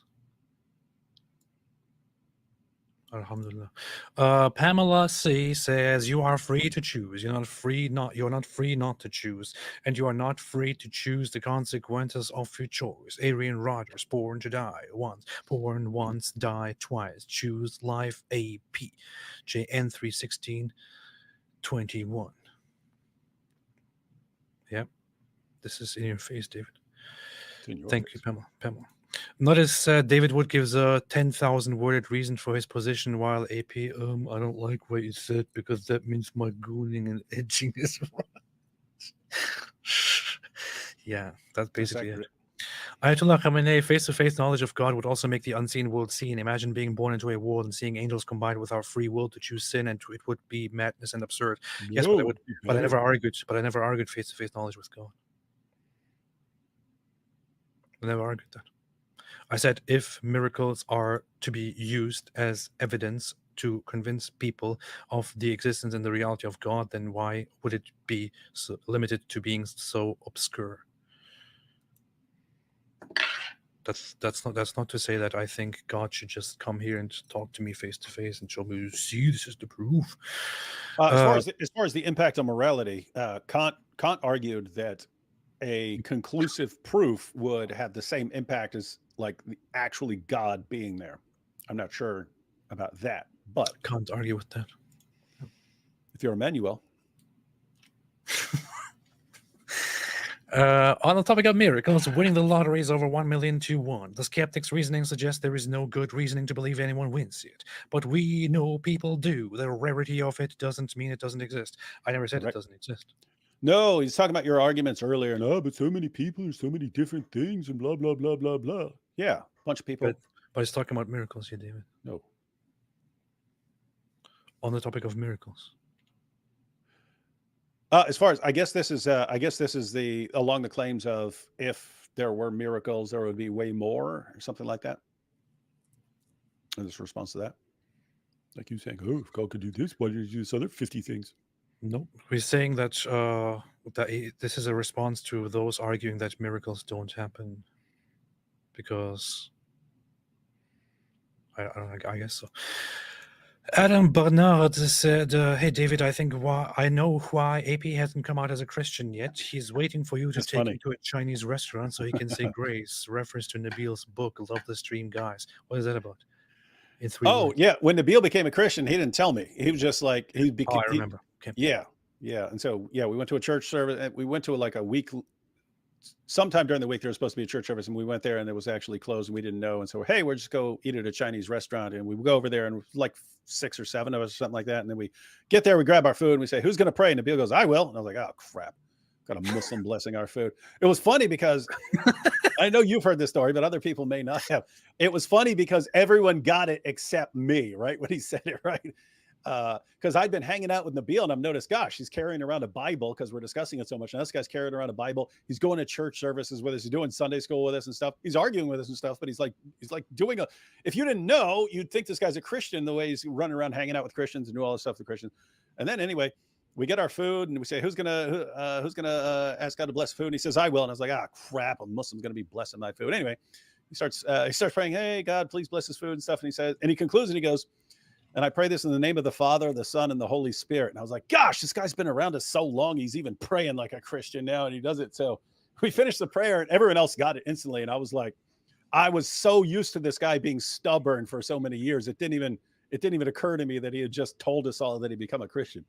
Anyway, That's based. that was a fun day. That's the most based story. That's good. That's good. AP, I failed to see how the No, notice I'm not going to read it. I acknowledge it. I'm not going to read it. Not doing this. Spending the rest of eternity is a beta. Said any of the Alaskans said, wait, AP is still agnostic after hearing Tate's argument. Blind. Yeah. Tate's argument was the most impressive. I think it should be actually, remembered, written down, registered in books on arguments for God. It was possibly one of the best arguments, possibly the best argument anyone has ever made for God.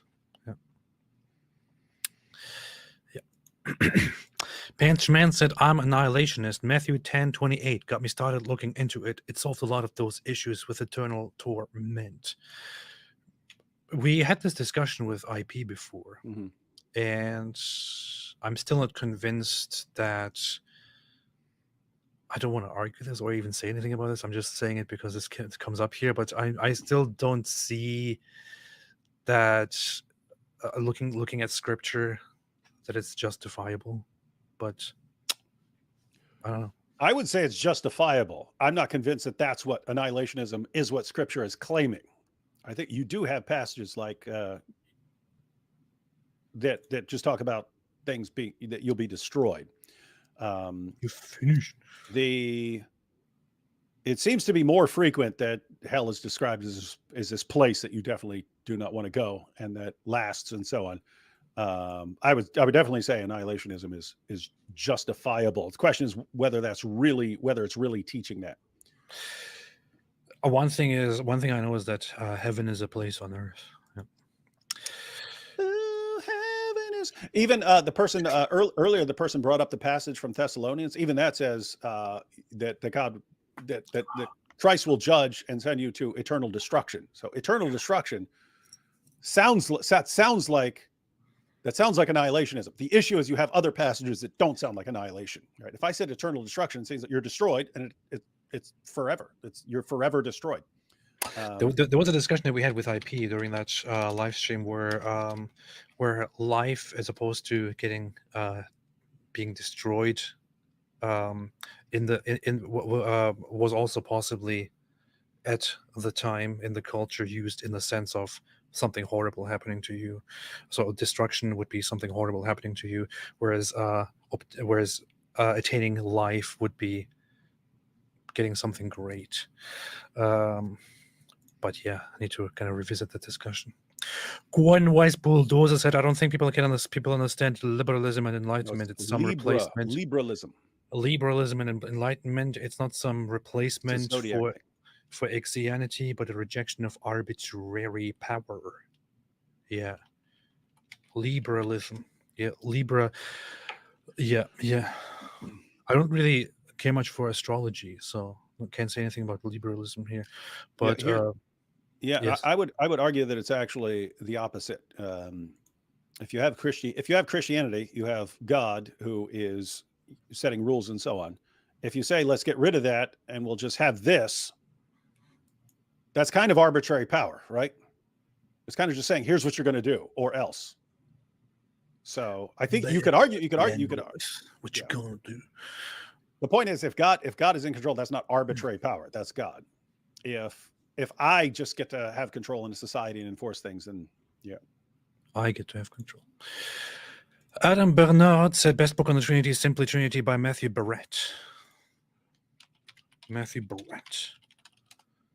Okay, check it out. Tarkin said, David, you referred to yourself as a semi-pre-sub once a long time ago in this live stream. Could you explain that position philosophically? Does it differ from Van Til or Saitan? In 3 words, what's your response to this? I can't do it in 3 words. I can give it the short version. I believe in a lot of the pre-sup You believe arguments. in I just Allat, also in Al Uzza and Manat. What I is just believe in treating them like other arguments. okay? Huh, that's interesting. I believe in Allat and Al Manat and Al Uzza. Mossad leather straps said, AP, you say people not being convinces, but what evidence would convince you? You've don't already know. given some indications if you Yeah. Yeah. like if you saw a leg being transported down and healing someone, you would conclude miracle, right? No. The truth comes out. AP Oh. is stubborn and rebellious. I would say something weird is going on. So AP admits that his challenge to God would not even convince him. I would say that something is weird. Something weird is going on. Going on, below, you should listen to WTF is Christian Nationalism and Problems with Classical Liberalism by James Lindsay. It's liberalism. Liberalism. By James Lindsay. It's Isn't Zodiac James stuff, Lindsay that guy was yeah, okay, I see. Ash McElroy says, AP bro, I'm an agnostic, but the more I hear about Jesus, the more I like him. Brother, I have doubts. What should have I do, brother? I like Jesus too. I have been liking Jesus for forever. So well, it's just the more I hear about Jesus, the more I like him. I just can't because of the Norm Macdonald joke. The more I hear about this Hitler guy, the more I don't like him. I know, the more I don't care for him. Brother, I have doubts. Abdullah bin Muhammad al-Qahtani says, inshallah will spread Islam throughout the whole world, just like right now in Europe. Only Islam will live with our Prophet Muhammad as the number one example. Takbir. Inshallah, brother. Inshallah. Inshallah, we will see those days. Alhamdulillah. Inshallah, soon. They are already submitting. Ayatollah Khamenei says, and they will soon be submitting and be getting on their knees. Urinating upon one another. That's what they do. Ayatollah Khamenei said Orthodox Christians pray for those suffering in hell because Jesus plundered hell once before. We didn't see a reason he couldn't do it again. Orthodox Christians also believe in this thing, right? What is this? What's that called? It's similar to the whole idea of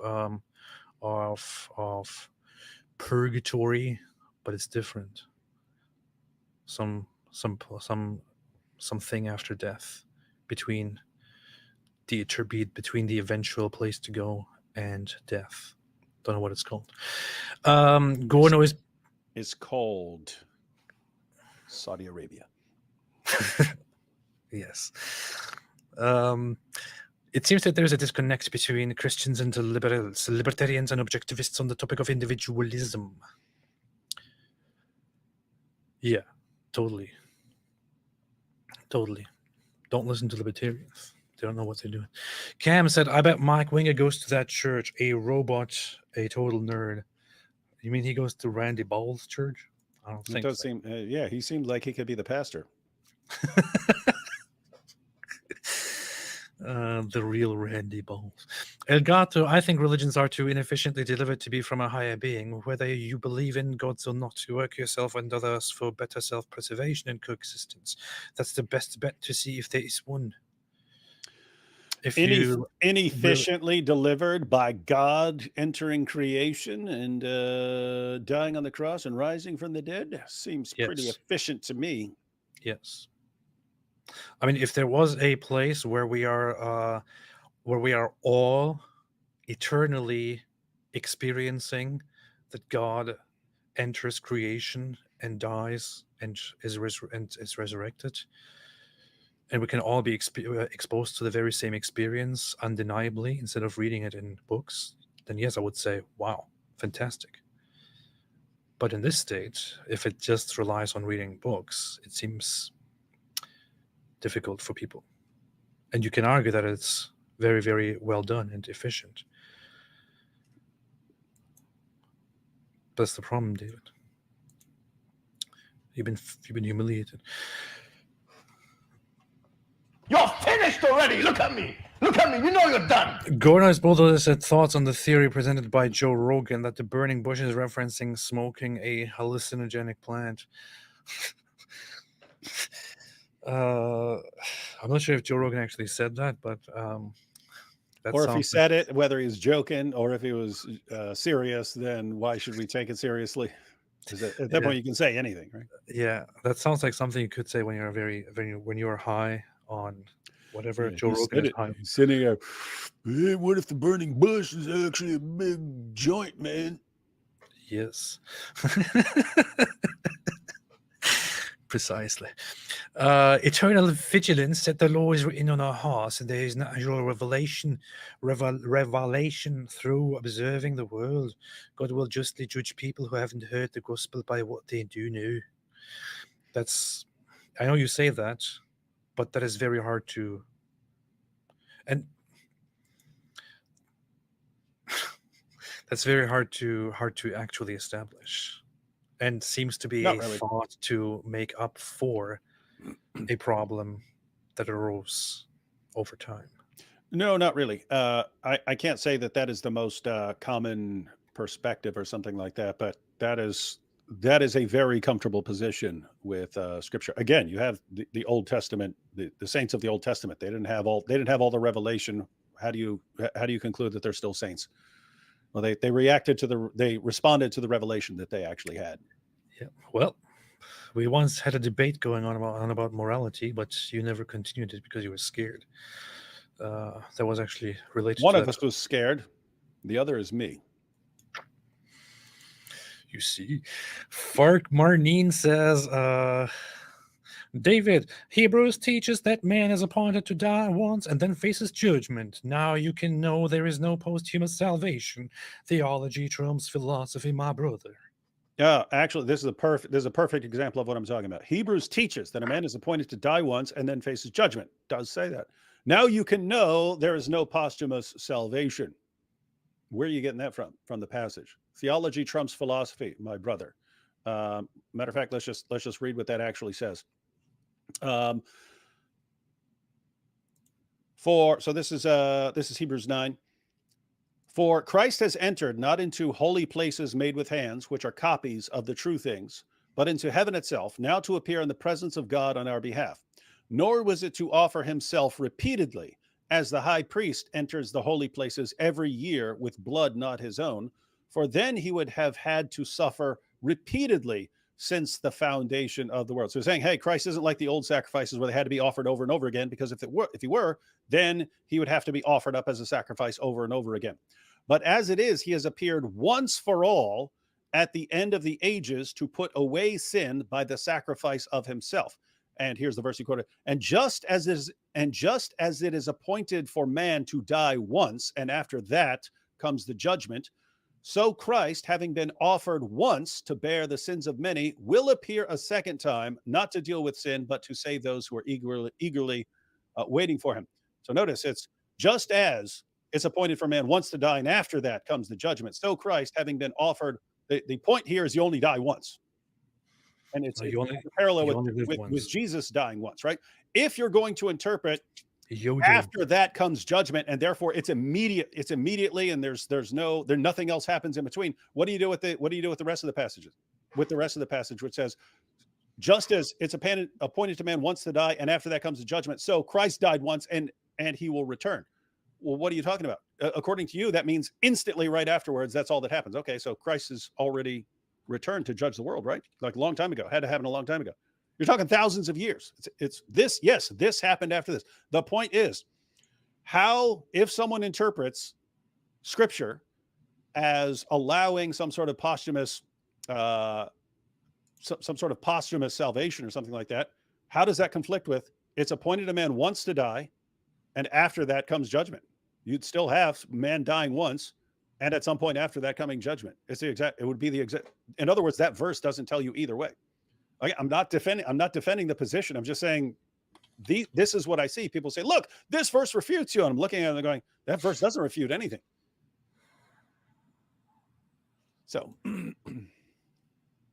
Alhamdulillah. Yeah, what I was talking about earlier with Orthodox Christianity, is something called toll houses or telonia or something, which is apparently yet not a universal Orthodox belief, but held by some people. Now I know better.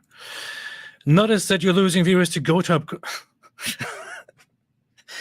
because we can't control ourselves. You have this haram cute granny on screen with no burqa or even a hijab and no whiteboard. Yeah, that's funny. That's good. That's true.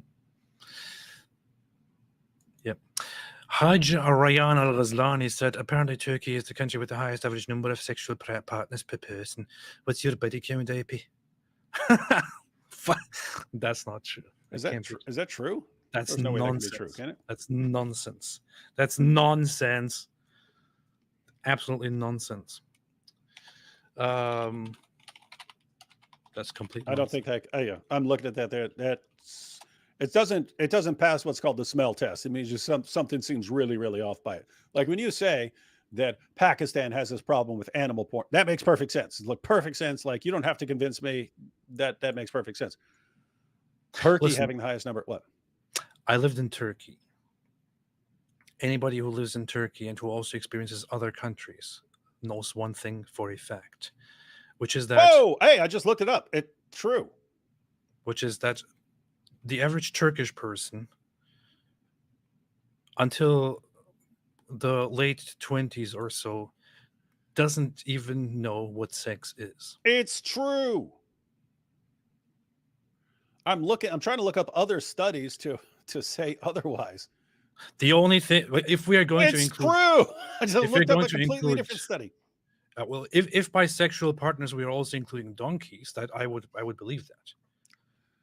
Turkish citizens report having the highest average number of sexual partners during the course of their lives. The average person in Turkey has 14 sexual partners. Residents of Iceland, New Zealand, and Australia claim 13 or more sexual partners on average. Dude, it's 14.5. The other one I looked had 15. So I looked up two different things.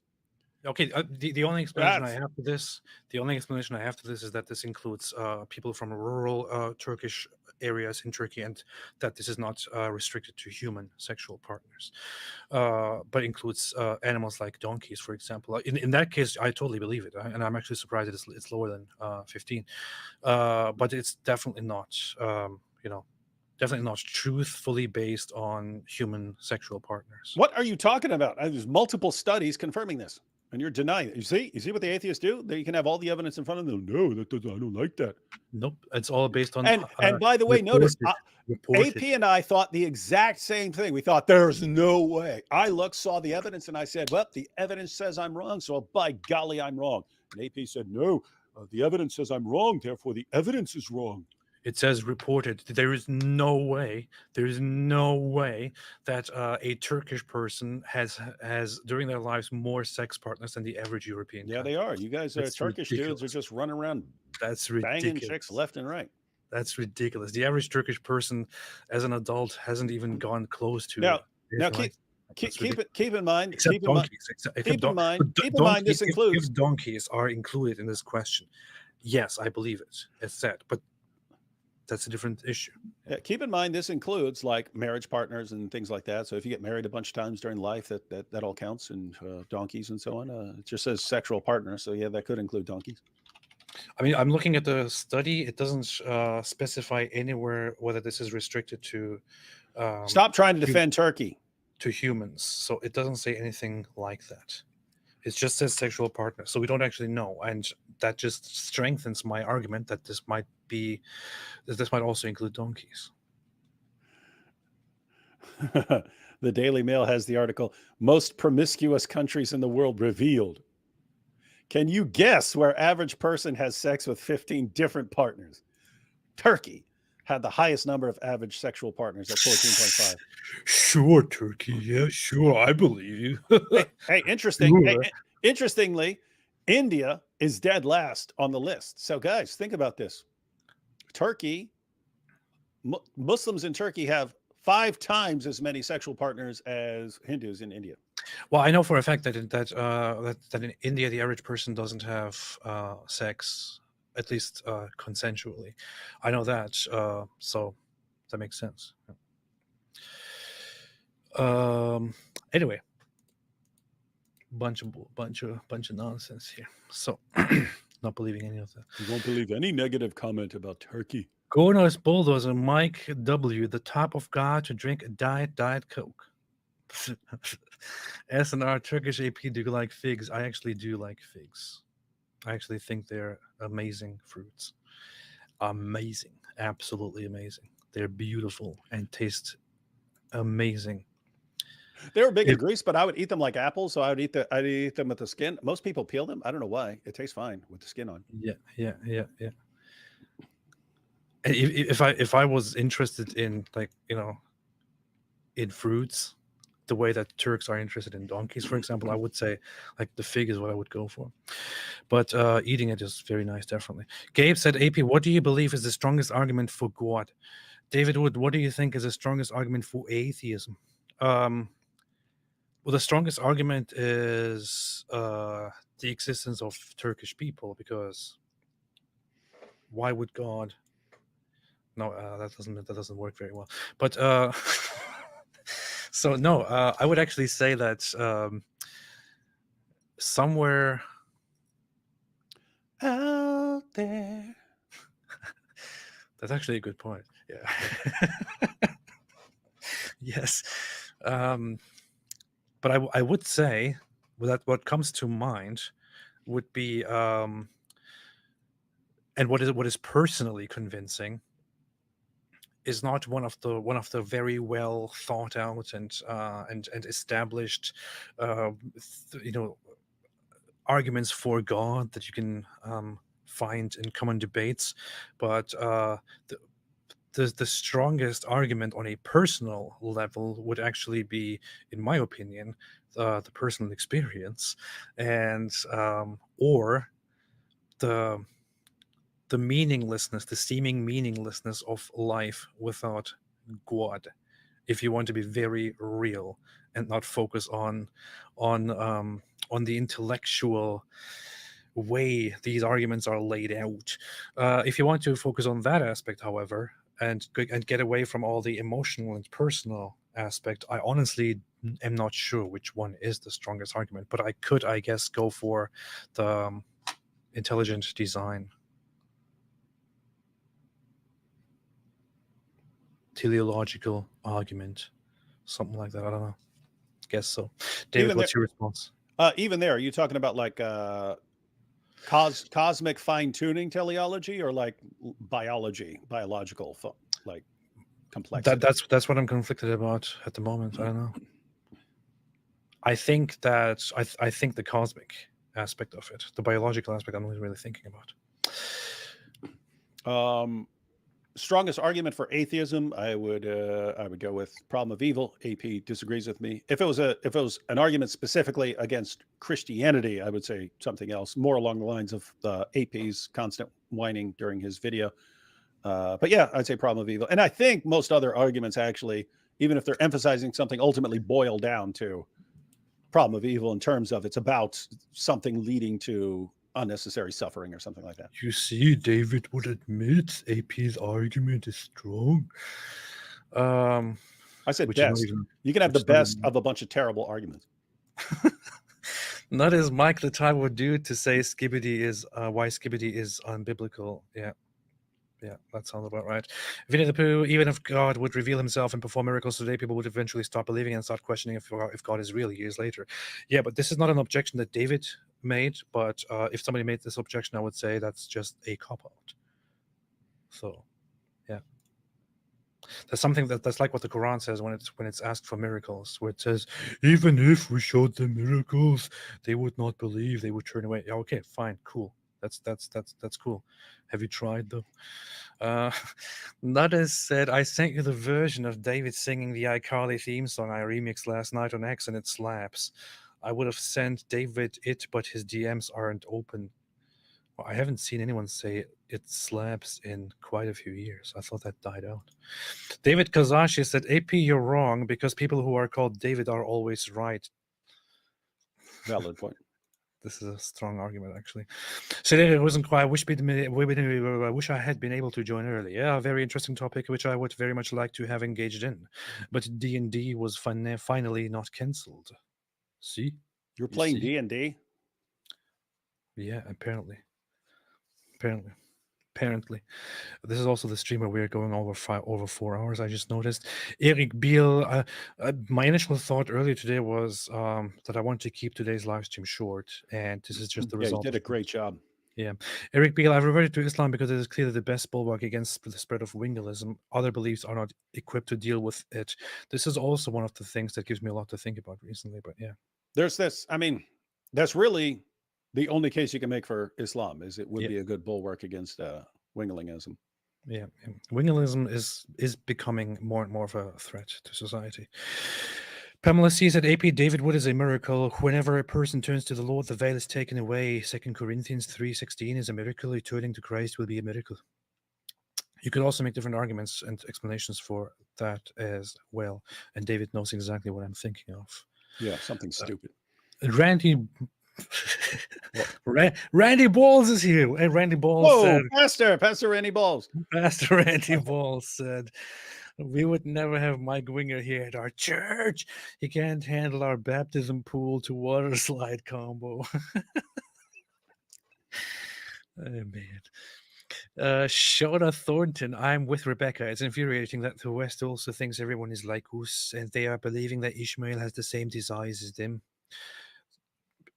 I see the point. I get it. And this is also my big problem with the West.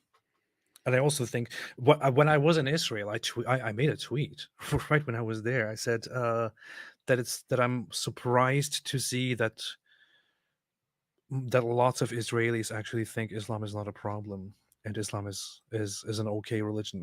I went there. Look, all my life as a Muslim growing up, I learned that Jewish people are evil.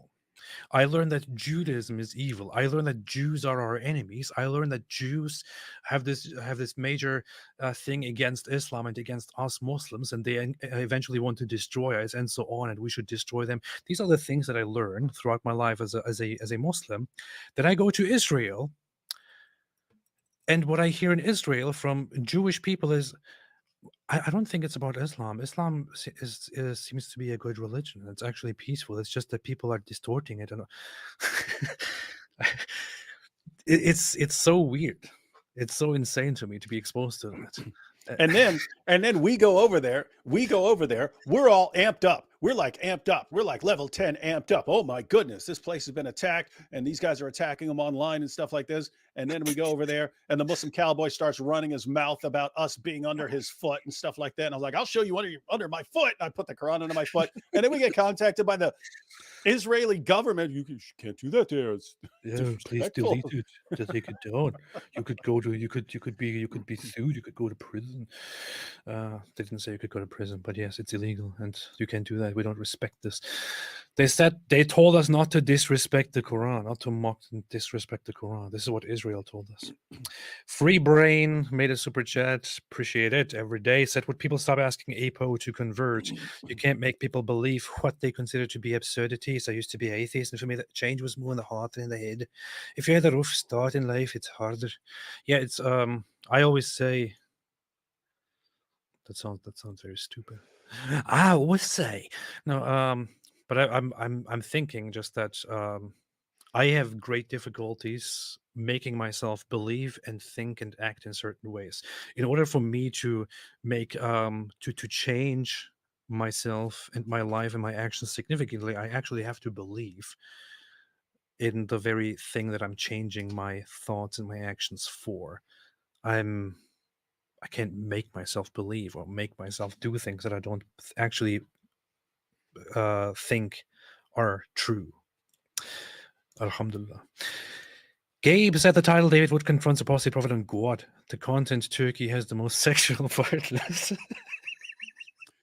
David Wood confronts apostate prophet on Turkey having the most sexual partners. What's crazy is you could title it that, and I bet a bunch of people would click on it and be like, what?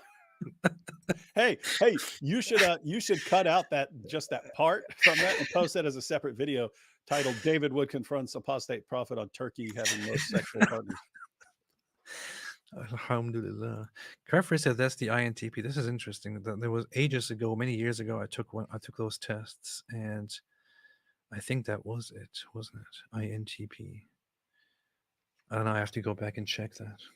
Did you ever take those personality tests? Yeah, my where- wife was asking me all these questions one day, and it turns out she was plugging me in on one of those things. I forget what I was. It was, but when she read the description, it was the same. It was the same personality type that Einstein had. Keep in mind, it's not saying you're as intelligent as Einstein. It was just saying personality type. It said, but what was interesting, it said this personality type is good at explaining difficult concepts in simple terms because they tend to take difficult concepts and try to break them down for themselves so that they can understand it. You break it down into simple parts, and once you've broken down a difficult concept into simple parts, you know how to explain it to other people. that is But INTP. Yeah. Oh, yeah. So yeah, I always heard, hey, gosh, the way you explain jihad is so great. It's so great that you, and I'll be like, yeah, I broke it down like that because that's me trying to understand it. And then once I understand it, then I can like spit it back to you. I came to the same thing. There's, I think, so INTP is what is called the logician. Mhm. INTP personality. And when I took the tests, and it's funny because I took the test twice in actually from professional sources, and in both cases, I was on the verge of being either INTP or ENTP. Dude, that's exactly the same with me. I was on the borderline of one. I don't remember for that one. I was on the borderline of one. Which is, so the INTP would be the I would be introverted and E would be extroverted, and I was bordering on being E and I, but the NTP, those aspects were quite clear. Yeah, this is a very funny crew. It's quite funny. Yeah. Alhamdulillah. Oh no, I was on the borderline of the second one, the S or the N. That's where I was on the border of. What's that? So I was either no. When I took it a second time, when I took it when I took it the first time, I was INTP, and on the I took it again years later as part of a psychology thing, and I was on the borderline of the N or S. I don't know what that means anymore because that was years ago. Oh, intuitive versus sensing. Is that it? Something like that, I guess. I don't know. Haven't bothered about these things in quite a long time. Oh, Alhamdulillah. that's the intuitive or observant scale. Is it? Based. Yeah, but I've always been definitely put in the INTP camp. Yeah. As far as that, like them saying, "Hey, this makes you good at explaining difficult concepts," and then people always say, "Hey, it was great the way you broke that down." But I'm thinking like, but there are all these difficult concepts that I don't, I don't explain. But that may be connected to me always saying, "Hey, I don't know. I don't want to talk about it unless I know." It's basically, if I haven't broken it down and figured it out, then I don't want to actually talk about it because I haven't figured it out yet. Not tired of winning said, "Damn, all the weirdos found each other here." Yeah, Yeah, a bunch of weirdos. that's what it is. I'm pretty sure it's very much related to being of that kind of personality, going out there and making dumb videos like this.